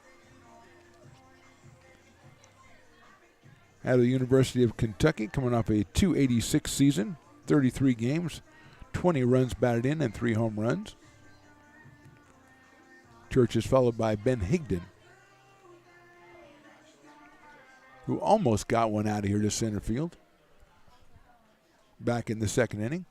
So first and third, there goes the runner, and there's not going to be a throw as Brennan will go head first into second base.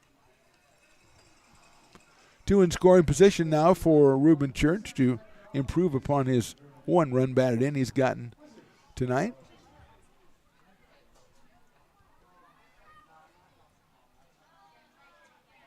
Hits one into right field. That's a base hit. Here comes 1 run. It scores. Brennan's going to go around third. He's going to score. The throw comes in from right field. The tag is applied. He is out at the plate. Ralph Fabian with a beautiful throw to cut down Peyton Brennan at home plate. And it had to be perfect, and it was. Forrester does score, so it's an RBI single for Church, his second of the day. And Brennan is thrown out at the plate for the second out. Here's Ben Higdon. So Ruben Church took the same spot he did the other time, right between first and second. Hit it into right field, and Brennan got a good jump on it, but Fabian just made a fabulous throw. And he is out at the plate, and here's Higdon. Check swing, and it's in there for a strike. Ben singled in the first inning and scored, and then a RBI. Well, actually, it wasn't an RBI double. We thought it was, but it was a ground rule double, and they waved Brennan back to third base. So he did not score. Sorry about that, Ben. Higdon takes a ball. It's 1-1. So run in, 2 outs. And Church over at first base for Higdon.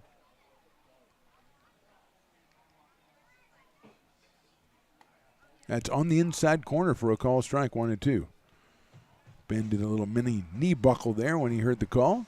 So I tend to think he wasn't in favor of it. In the hole now, 1 ball and 2 strikes.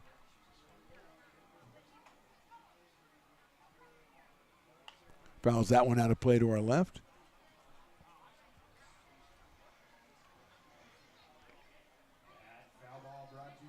One and 2. Okay, Riley, left or right, Fat Cat? You can't point. You got to say it. Left is correct. Okay, very good. Look out. That one behind the hitter. Going down to second base is Ruben Church.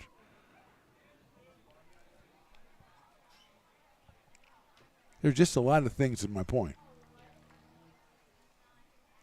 2-2 on Higdon out of Paducah, Kentucky, and the University of Kentucky. Fouls that one back to the screen, missing the camera by enough distance that we can breathe a sigh of relief on that one.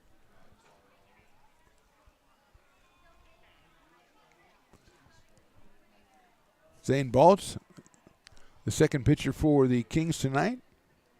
He's given up his first run in this inning and 2 hits. A fabulous play by Ralph Fabian has helped him out. Higdon swings and misses. He got him on strikes. So 1 run on 2 hits. The Potters go to the top of the 5th. They lead this one 9-2. Lincoln Potters Baseball. Placer County's best-kept secret is back for another exciting summer at historic McBean Stadium. 33 action-packed home games loaded with fun for the whole family. Local beer, wine, and eats. Fireworks, giveaways, theme nights, kids zone, and more. Come join in the fun and enjoy small-town baseball with Major League Entertainment. Tickets on sale now at LincolnPotters.com. Lincoln Potters Baseball. Come on out and join in the fun. Top of the 5th, Potters lead at 9-2, and we always like this time of the game. It's the time we get to spend with our buddy, Coach Mike Marge. It's a minute with Mike. Mike, are you with us? I'm here. Fantastic. Well, first tell us how the old guy did. Hey. Goes out there, throws three innings, 1 hit, comes off as pretty as you please. Good job, huh? Yeah, I mean, can we call him a Potter legend? I mean, I guess we can. But Mike, you know, it's been done. It's been done, my friend. Yes, of course he's a Potter legend. Yeah, tremendous, right? Great guy to have back. Gotta love him. Going out there, what he does. I mean, it's I would say, you know, it's not a surprise. Not a surprise. Well, I mean, we had him on the we did a pregame with him yesterday. We did one with Anthony Perez today, 2 of your aces down there. And, you know, they talked about wanting to become coaches when they were done playing. And then they mentioned, you know, coaches that they've had over the years. And your name was also mentioned. So how proud is that when you're kind of a role model to guys that are playing with you? No, that feels good. I mean, it feels good. It feels good when, you know, you can just kind of impact these guys, right? I mean, that's kind of the nature of coaching and being around is just trying to impact the guys in a positive way, and you know, hopefully something you say you know, sticks with them for a while and maybe helps them on and off the field. So love hearing that from them. They're 2 great guys. I mean, we got a great group of kids here, and you know, I love hearing that. Then well, you got some new kids that I want to talk to you about, but first I want to say when a guy hits his first dinger of the summer, do you guys do anything special for him when he comes back to the dugout? Not really. He gets his little splash landing there. I think there were a few ice cubes that were in that one, so he might have a few welts on his face. I don't know, but yeah, we might have to take it a little easy on the ice there. That's a little that doesn't feel very good, I'll tell you that. But yeah, he gets a little splash landing, and we'll keep it going. Well, you got a couple of new guys, Garrett Forrester. I know we talked about him a little bit earlier, coming in for some catching work, and also Ruben Church at first base. Really makes your team look a lot tougher at the plate. Oh, I'll tell you what, this lineup is getting really scary. I mean, we've been good all year. I think offensively we've been pretty good, but you know, we're solid. Defensively we're solid. Offensively, you know, we got some great guys. Ruben coming in here picking up some stakes early. You know, you decide he mishit a ball and almost hits it out to right. Yeah. I mean, you know, really good to see, you know, and these guys all around, and it's good, the depth. And Garrett is just, I mean, obviously a tremendous competitor. We'll see his name called in the draft probably pretty early coming up here, you know, in early July here. So, I mean, how can you not love watching that? Watching the Forresters hit back-to-back, and then, you know, getting a hug at the plate after you know, Brando goes bomb. It's like, come on, man, it gives me goosebumps. Yeah, just watching Garrett at the plate, Mike, it just seems like he has a kind of a different perspective over the years that we've seen him, and he's out there. He's so confident now. He's just ready to go. I'll let you go after this one, though. Last night, you know, you guys come out there, you know, 2 tough losses, and come out and really put one on Sonoma. How good did that feel? And I know it's just one game, but kind of a sigh of relief or kind of a validation on that one last night. Yeah, you know, it's you know, it's baseball, right? We're going to lose some games. We're going to have tough games that we drop and things like that, but, you know, it's really the sign of adversity and how you deal with that. And, you know, if you give up a tough loss, you get beat and you get shut out, and, you know, all these things going is, are we good or whatnot? But you have a guy like Garrett Forrester comes in here and just stands in the box and is like, look, I know I'm really, really good. And so, you know, having those things, having those presence, and the guys bouncing back the way they did yesterday was phenomenal. And, you know, definitely the guys on the mound coming in, attacking the zone, right, getting ahead, those type of things. And, you know, we challenge them. We say, you know, if these are the things we want to see, and what do you guys want? And they start holding each other accountable. It's awesome to see, and you're starting to see some of the fruits show up. So, you know, we're loving it. This group of guys is tremendous. You know, I couldn't be more happy with the group of guys we have here this summer. Well, Mike, I'll ask you this and let you go. I asked you this last night. After Gabe, we had Schmitty first, and now Gabe Maya comes in. So after Gabe, who are we likely to see tonight? We're going to have Manning's going to come in, so we'll get Manning an inning, and then Arthur Steinkamp. We just got him from New Mexico. The ball's going to drop. So a couple of singles in here for the West Coast Kings. They have runners at first and second. Go ahead, Mike. Yeah, so we'll have Steinkamp. Kind of, it's funny, we were down the bullpen, and Brock went down there. He's doing a little touch and feel early, and he goes, look, boys, I'm not one to light up the gun, joking around, but, you know, he has a way of just getting guys out. You know, a little conventional, Manning the same way. So, you know, a few left-handers here to finish off the ball game, and, you know, excited to get these guys back out there. Maya's, you know, thrown a few innings this week earlier, but hasn't had a few recently, so get him back on the bump. Get Manning back up with the bump, and then we'll probably end with Steinkamp. So those are the guys you're going to see. Okay, Coach, thanks for your time. We'll talk to you tomorrow night. You got it. All right, guys. Mike Marcham, A Minute with Mike from the dugout. It always ends up being more than a minute because I like talking to him and like picking his brain. Obviously, he has been in clubhouses from the minors all the way to the majors, so he knows what he's talking about, and it's nice to hear, as we said, Anthony Perez, Craig Schmidt talk about the influence that he and other coaches have had on them, so they want to be coaches when they're done playing. So 2 in a row here for the Kings. They've dropped a couple of hits into right field against Gabe Maya, And there goes the runner, going to head for third. The throw from Garrett Forster is a little offline, so sliding him third is Shane Saunders, who started off with a single. Then Tyler Allen came in with a single. Now Allen stayed at first on that exchange, so it's first and third. And Smith Chandler, who is our dueling dogs batter, he is struck out and he's grounded to second in this one, so he is 0 for 2. 4 hits now for the Kings as we are in the top of the 5th inning.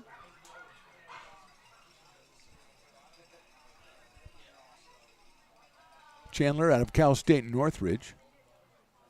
1-1 pitch is just a little outside at 81. 2-1 on Smith Chandler. Jeff Canberra to follow him. So Saunders singles. He is 1 for 2, and Tyler Allen also 1 for 2 in this one. Dropped that one in front of Higdon and right. That just misses the outside corner, so it's 3-1 now on Chandler Smith. 9-2 Potters. We're in the 5th. Kings came through with 2 in the 4th after the Potters scored 8 runs in the first 2 innings to lead it 8-0. That's outside, ball 4. So Smith Chandler gets the base on balls, loads the bases as Allen moves to second. Still nobody out here in the 5th, and here's Jeff Canberra, who has an infield single and a ground out to shortstop. So he is 1 for 2. Jeff from Occidental College. Garrett Forrester going out to talk to Gabe Maya.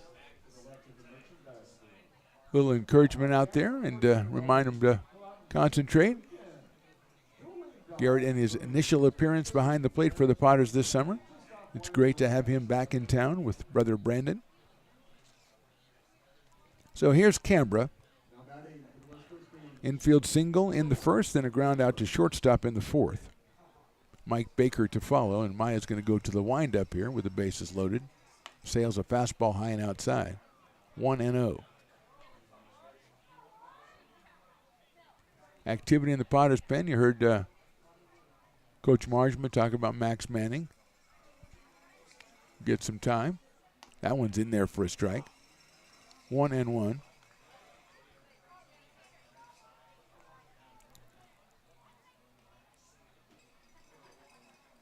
One ball, 1 strike. Chops that one foul at the plate, so it'll be 1 ball and 2 strikes.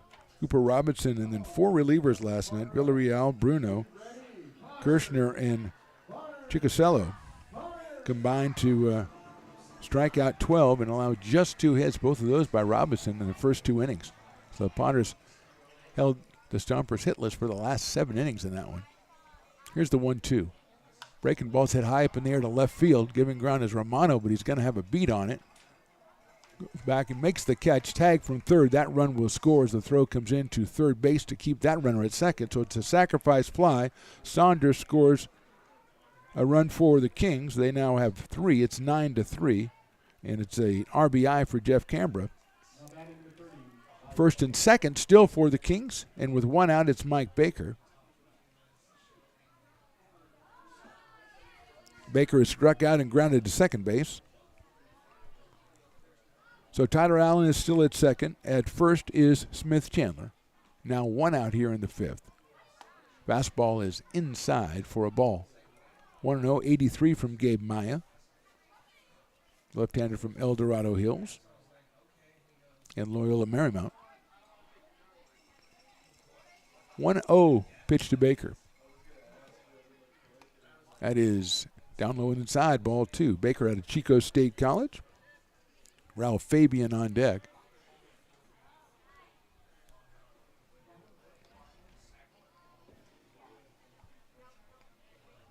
Checking out the TV down the Brick and Barrel backyard. Playing the game for you when you go down there. That's chopped foul. 2-1. An innovation we brought out this year.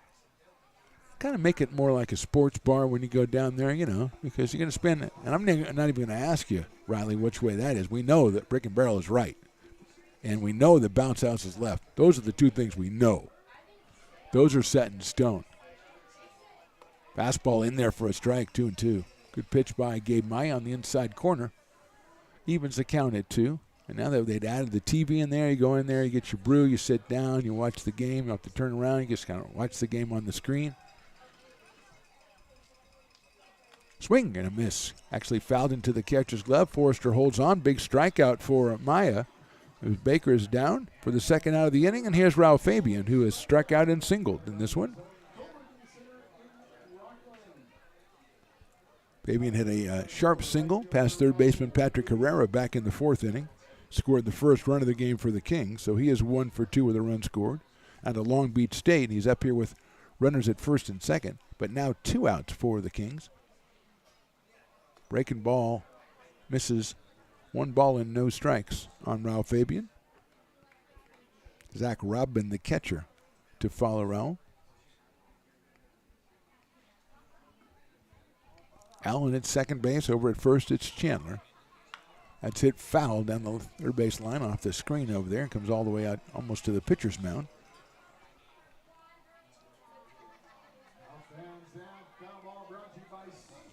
One and one now.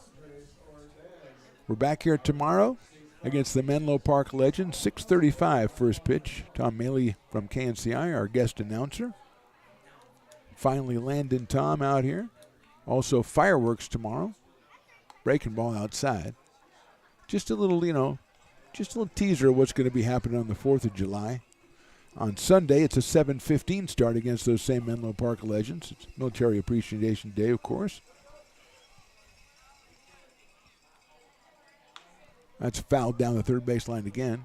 2-2. And then next Tuesday is the 4th of July. That I still think is a 6:05 first pitch, and obviously massive fireworks after that one. That's the Admirals coming to town for the first of a 2-game set. The second game will be on Thursday the 6th, and that should be a 6:35 start.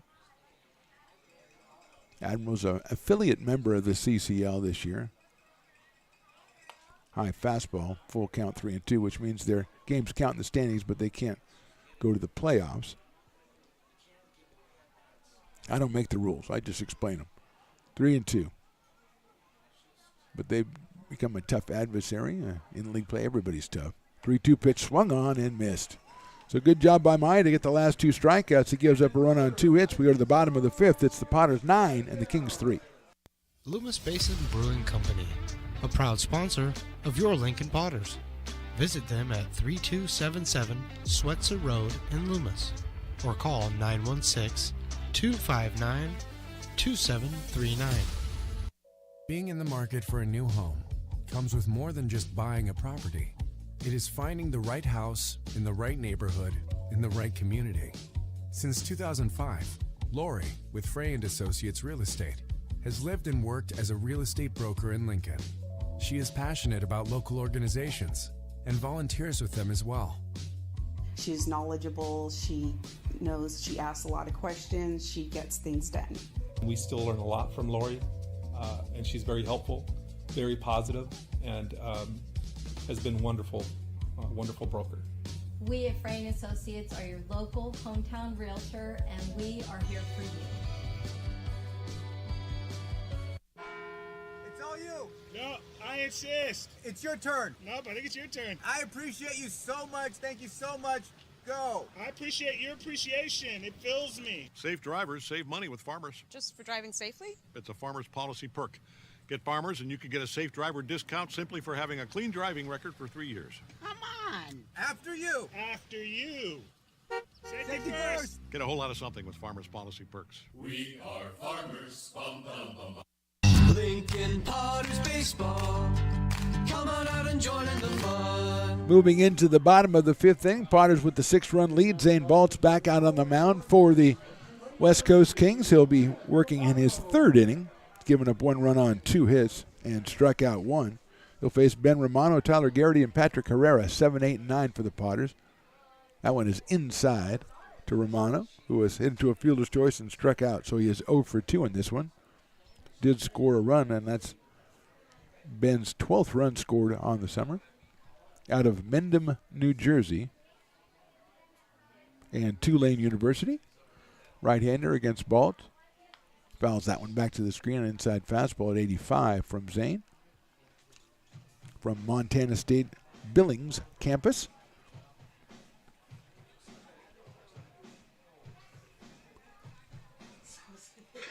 One and one on Ben. 37 pitches for Zane Baltz. inside for a ball. 2-1. Activity in the Potters pen. Left-hander might be Max Manning. Arthur Steinkamp was mentioned as also coming in tonight by Mike Marjman. That's in there for a strike. 2-2. Arthur is a left-hander out of Los Alamos, New Mexico, and the University of New Mexico.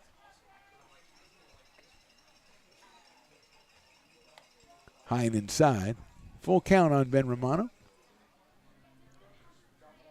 Comes in hitting at 246 on the summer. Say he's scored 12. He's driven in 11. It's a ground ball out towards second base. Baker has it on a couple of hops and flips it over to first for the first out in the fifth inning. And that'll bring up Tyler Garrity, who has an RBI single and is grounded to third. So Tyler is 1 for 2. He came in at 263 and picked up RBI number 11 tonight.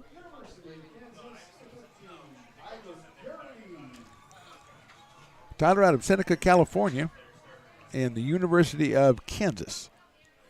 Facing Zane Baltz from the stretch. He delivers a fastball outside at 86. 1-0. Potters on the season are 18-12 in this one, and 9-9 in conference play.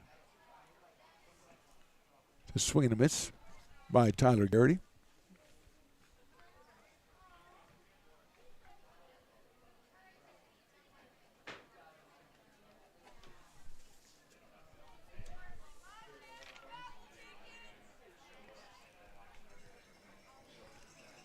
Here's the 1-1 pitch. Swing and a miss. Good fastball by Baltz at 87. 1-2 on Tyler Garrity.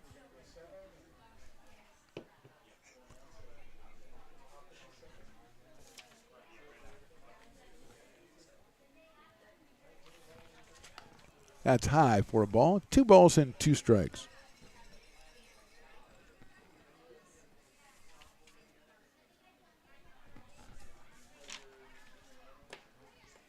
Here's the 2-2 pitch. That's outside and low. 3-2 on Tyler Garrity. Romano's grounded out to start the bottom of the fifth. 3 balls and 2 strikes. Swing and a miss. Good fastball again by Baltz. He got him swinging. 2 outs, and Patrick Herrera coming to the plate. Patrick doubled his first time up and then grounded to short his second, so he is 1 for 2. Scored a run.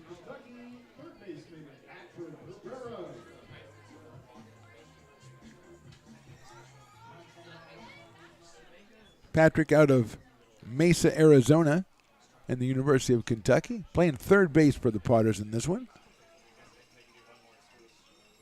Fastball is high from Baltz, again 87 miles an hour, so he's bringing it up there pretty well. The right-hander.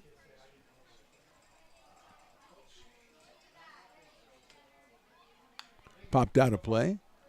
So it's 1 ball and 1 strike on Patrick Herrera. We are in the bottom of the fifth inning. Potters 9 and the Kings 3.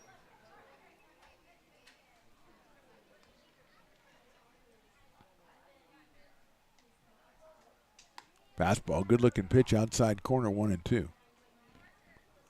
1 ball, 2 strikes on Patrick Herrera. Top of the order, Chase Weisenborn to follow. Check swing, didn't go, and it's a little bit outside. 2-2. Just been informed by the great Stones McCoy that this game will end after the 7th inning. Something to do with, I think, personnel. That's in there for a strike. So Baltz with a good inning. 1, 2, 3. More on that when we come back. We go to the top of the 6th. Potters 9, Kings 3. The mouth-watering Big Mac with a savory Filet-O-Fish and a tasty McChicken. My goodness, that looks good. Oh, you're making a McDonald's menu hack. Yes, a land, air, and sea. Oh, it's going to tip over. No, it's good. It's good. Very stable. Order the land, air, and sea by name. Build it by hand.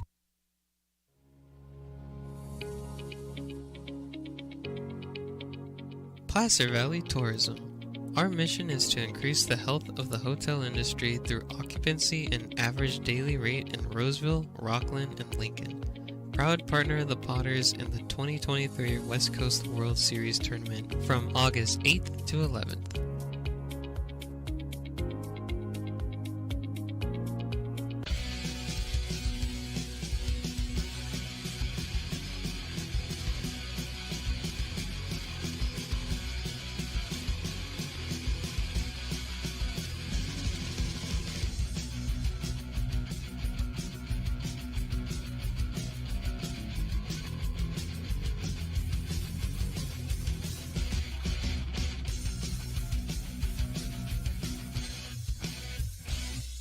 Lincoln Potters Baseball.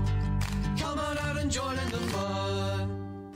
Top of the 6th, 9-3 Potters. Max Manning, the left-hander, will be the new pitcher. Coming on in relief of Gabe Maya, went 2 innings, gave up 3 hits and 3 runs, and struck out 2 in his time. He walked 2, So Max Manning will take over, the left-hander, out of Larkspur, California, and the University of California at Davis.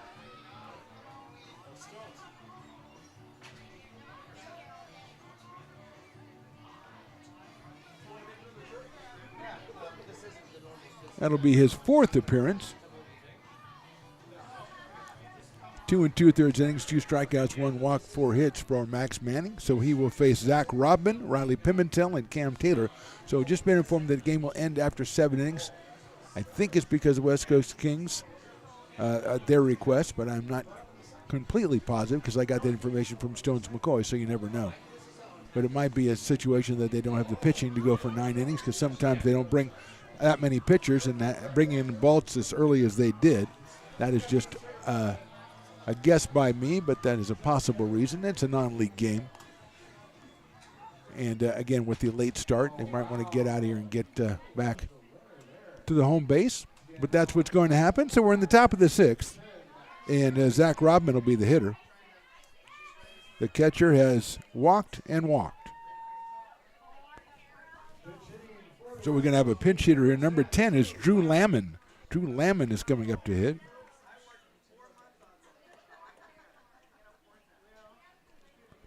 So Drew Lamon at the plate. First pitch is swung on and missed. So Rodman 0 for 0, but he did score a run in this game. Drew Lamon coming to us from Butte College. Listed as an infielder on the roster. He'll start us off here in the 6th inning against Manning. Riley Pimentel on deck. Swing and miss again. 0-2.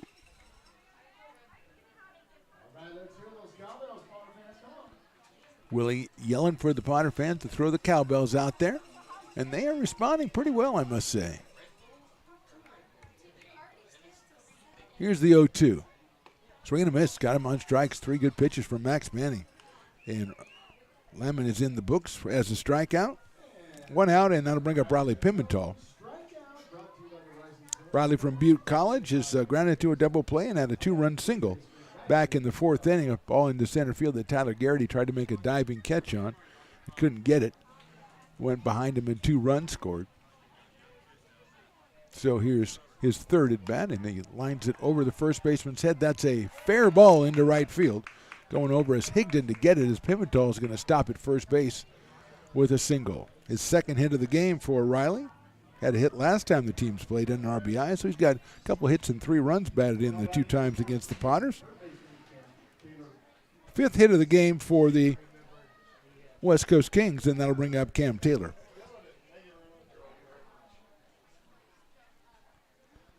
Taylor's grounded to second and fly to left, fly deep to left if I remember correctly, back in that 4th inning.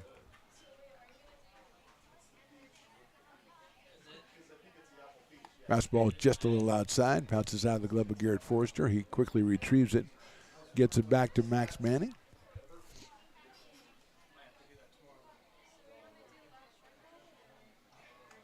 Pimentel leads at first. 1 out here in the 6th. Fastball right down the middle for a strike. 1 ball and 1 strike.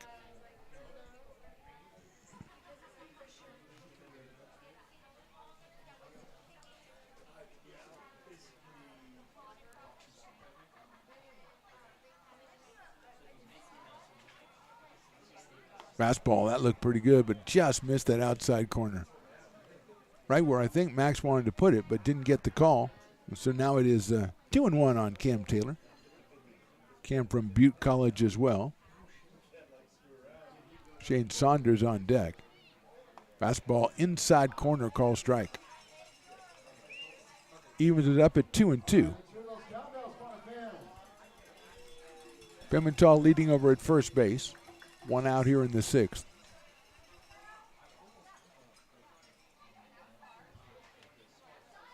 That's fouled at the plate, behind the plate, all the way back to the backstop. So it stays at 2-2.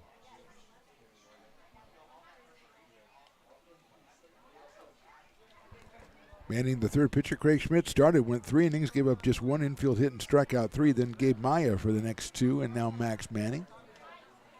Potters trying to close down win number 19 on the season. Fastball, call strike 3. Beautiful pitch by Manning to get his second strikeout of the inning, right on the outside corner, and that'll bring up Shane Saunders, the designated hitter.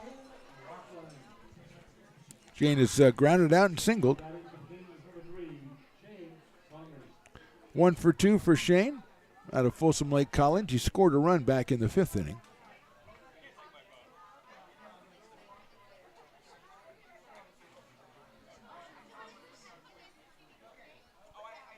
Manning checks the runner at first base. He's coming to the plate.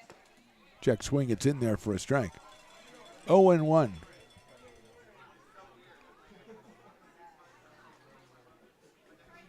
Potters pitches with 7 strikeouts through the first 5 2/3 in this one. 3 for Schmidt, 2 for Maya, and 2 for Max Manning. It's a swing and a miss for 0-2 from Shane Saunders. Tyler Allen, the number 9 hitter, the center fielder, on deck for the West Coast Kings, who trail this one 9-3.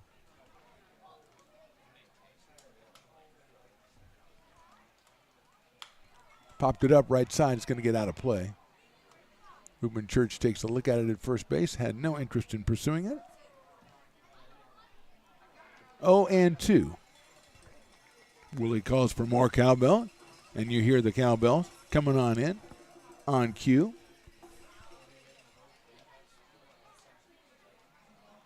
Swing and a miss. Took something off that one. Good inning for Max Manning. 3 strikeouts and 1 hit. We go to the bottom of the 6th. Potters lead 9-3.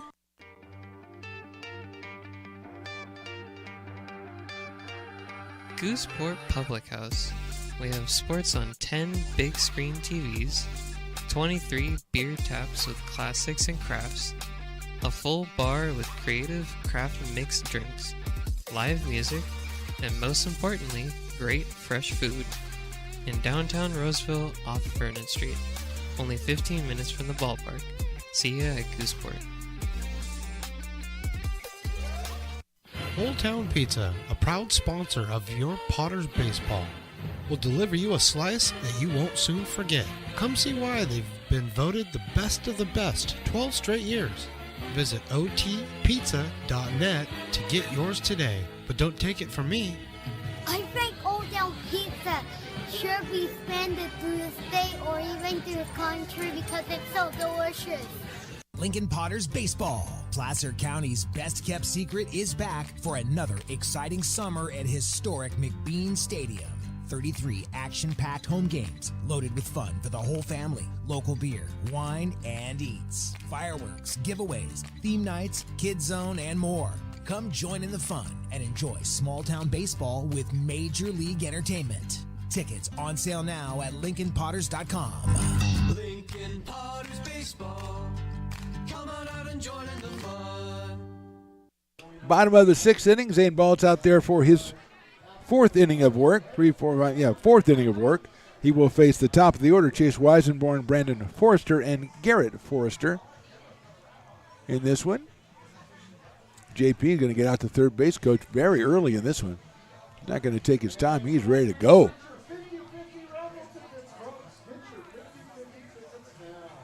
Chase Weisenborn has flied out twice and grounded to third. So he is 0 for 3 in this one. Hitting in the leadoff spot for the Potters. Out of Albuquerque, New Mexico, and the University of New Mexico.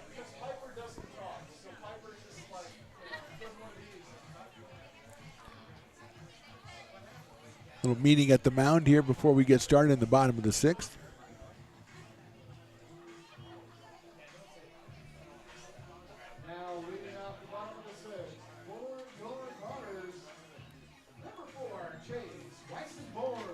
So here's Weisenborn against Bolts.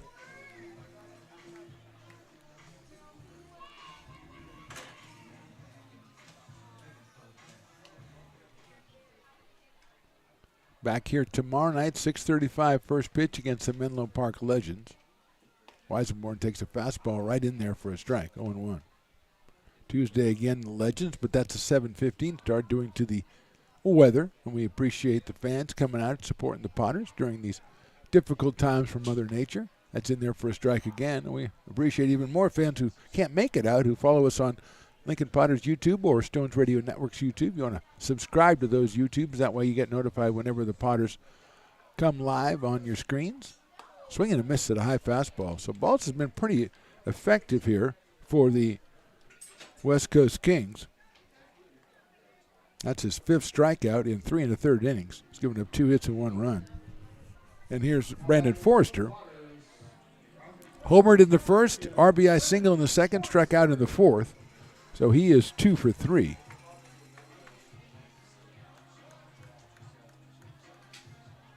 Right-handed hitting shortstop out of Fair Oaks, California. Brother Garrett scheduled to come next. High fastball. 1-0 on Brandon Forrester. Was called out on strikes back in the 4th inning, so still remembering that one. He was a little bit perturbed at that development. Bolts is pitching. It's going to hit him.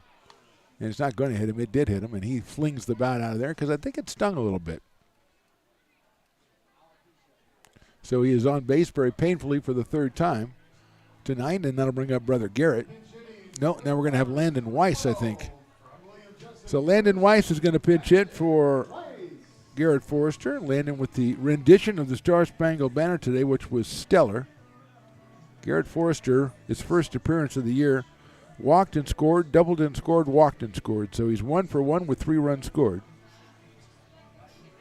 So he scored a run 100% of the time he's been up to the plate, which is pretty good. And here's Weiss out of William Jessup University. Takes a high fastball for a ball, 1-0. 1 ball, no strikes on Landon. Saw a lot of activity early in the season. Takes that one in there for a strike. 1-1. Very good glove behind the plate on Landon Weiss. Takes that one high. 2-1. Activity, a little activity for the Kings in their bullpen. In case Zane Baltz can't get through this bottom of the 6th inning. He's thrown 60 pitches already. There goes the runner. The pitch is fouled back to the screen. And Brandon Forrester will have to go back looking for stolen base number 11 on the summer, but he'll have to do it a different time.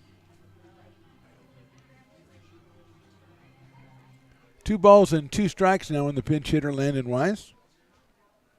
Peyton Brennan scheduled next for the Potters. Swinging and a miss. He got him on strikes. Good fastball from Baltz. 2nd strikeout of the inning. And his 6th of the night. And here's Peyton Brennan. He's walked in the 1st. He's singled in the 2nd and singled in the 4th. So Peyton is 2 for 2. He scored once. And he's driven in 1. There goes the runner again. Swung on and missed the throw to second. It's going to be a little bit too late. And Forrester's got himself another stolen base. And he's going to go to 3rd as the ball goes into center field. The head first slide. He has to anchor himself to the bag, but he is over at 3rd now. Picks up another stolen base. Advances on the air on the throw. And he is 90 feet away for Peyton Brennan. 0-1 for Peyton. 6 for 17 coming in. He's 2 for 2 tonight, which makes it 8 for 19, I think. Something like that. Hits that one high up in the air to left field. Canberra's on the run over by the foul line, and he makes the catch in fair territory for the 3rd out. So no runs, 1 runner left. We go to the top of the 7th. Potters 9, Kings 3. It begins on the farm, where hard work breeds motivation.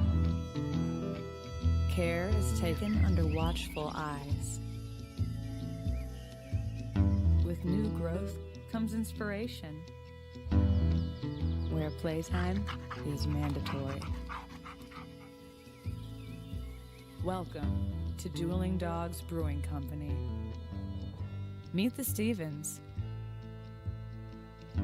a husband and wife who work hand in hand to craft exclusive small batch beer, mead, and cider. Using locally sourced ingredients to ensure freshness in every glass. Where a community of farmers, local artisans, and amazing food make for a truly inspired atmosphere.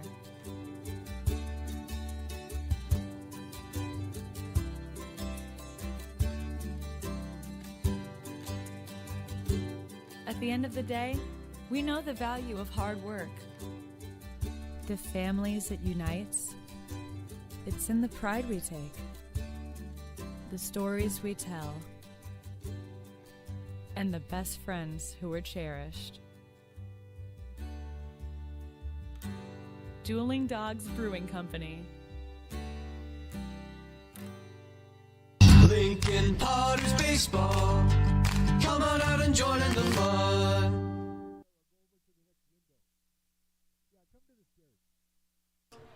And we are ready to go in the top of the 7th inning. Tyler Allen starting us off. Arthur Steinkamp is the pitcher for the Potters out of Los Alamos, New Mexico.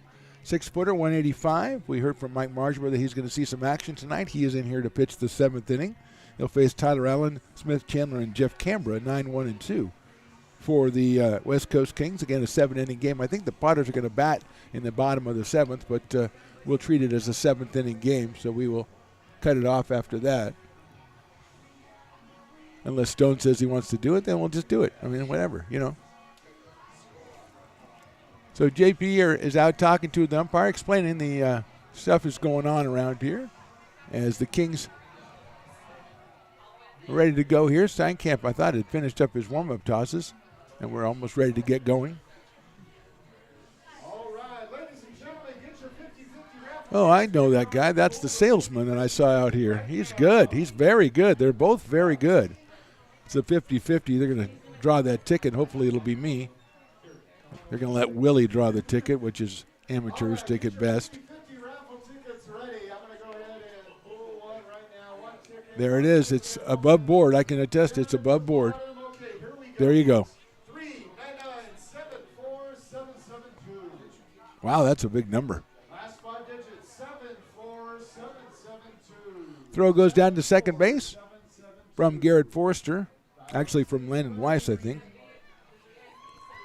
And we are ready to go here in the top of the 7th. Tyler Allen starts us off. He grounded to third and singled, so he is 1 for 2.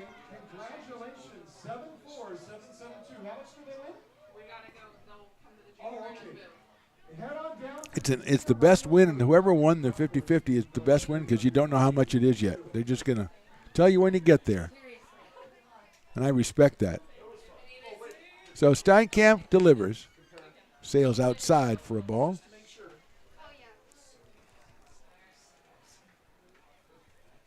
Working from the stretch. In there for a strike. 1-1 on Tyler Allen. There's a great American right there donating the 50-50 back to the organization. I don't know that I'd be a big enough person to do that. That's why I never buy them. I sometimes donate to them, but I don't buy them because I don't know if I'm that good of a person. Bravo, great American. Fouled out of play by Allen. Evens up the count at 2 balls and 2 strikes. Number 9 hitter, then 1 and 2. That's Smith Chandler and Jeff Cambra against Arthur Steinkamp here on the top of the 7th. The last official inning of the ball game, assuming the Potters can retire the Kings. Hit right back up the middle. Weisenborn has it. He's going to make a tough throw to first. What a nice play by Chase Weisenborn at second base.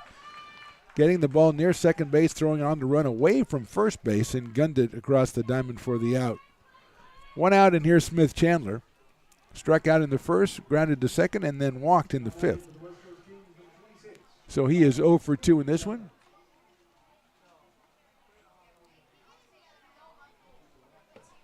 Anthony Perez mentioned about the quality of the defense here in Lincoln, how he pitches to contact, and that's what Steinkamp just did there. And he delivers that one in there for a strike. 0-1 on Smith Chandler out of Cal State Northridge.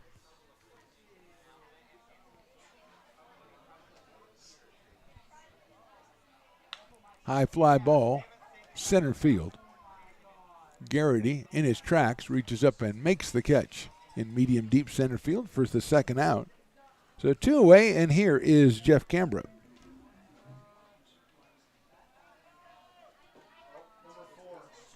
Oh, we've got a pinch hitter.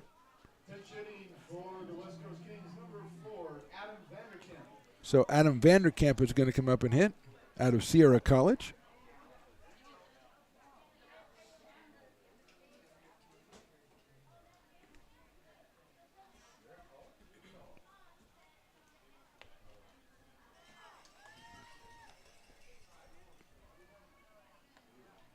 So Canberra singled, grounded out, and hit a sacrifice fly, so he was 1 for 2. Drove in a run. That's lined into right field. Hignan's going to be on the move. That's down in front of him. Ben gets over, picks it up, guns it back in, but it's a solid single to right by Vanderkamp in a pinch-hitting role. And that'll bring up Mike Baker. Baker struck out twice and grounded out. He's up here with 2 outs in the 7th. Hit number 6 for the West Coast Kings. Mike out of Chico State, playing at second base tonight for the Kings. First pitch is high for a ball. Or no.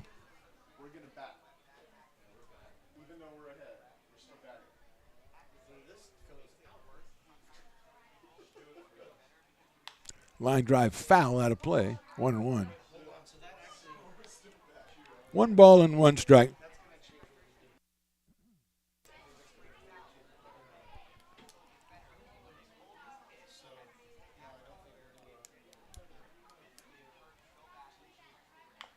Big chopper back to the pitcher. Steinkamp has to wait for it to come down, turns and throws to first and gets him by a step. And that is the official ball game as the Potters shut down the West Coast Kings. Final score 9-3. Potters will be batting, I believe, in the bottom of the 7th, but we'll go away for a second and come back with exactly what's going on in the bottom of the 7th. Final score Potters 9 and West Coast Kings 3. You're watching the Stones Radio Networks.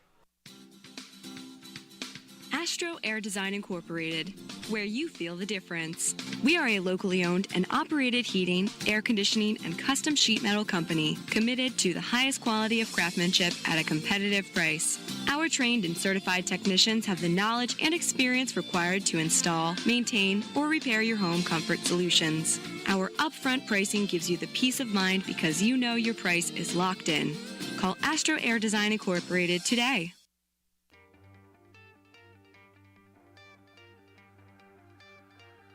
Gooseport Public House.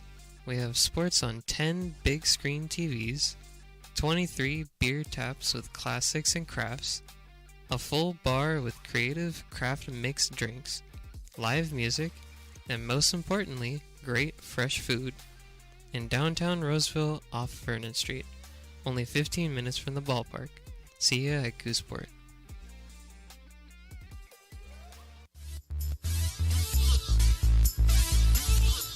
Tanner Dykstra is going to pitch for the West Coast Kings here in the bottom of the 7th. We're going to step away and let you watch this as it's unofficial. And my contract with Stones McCoy only makes me, I can only announce official action. So Dykstra comes in, and we will leave the cameras on for you, but we will tell you the final of this game is the Potters 9 and the Kings 3. We are back tomorrow. It's time. 6:35 for the Potters against the Menlo Park Legends. Join us then.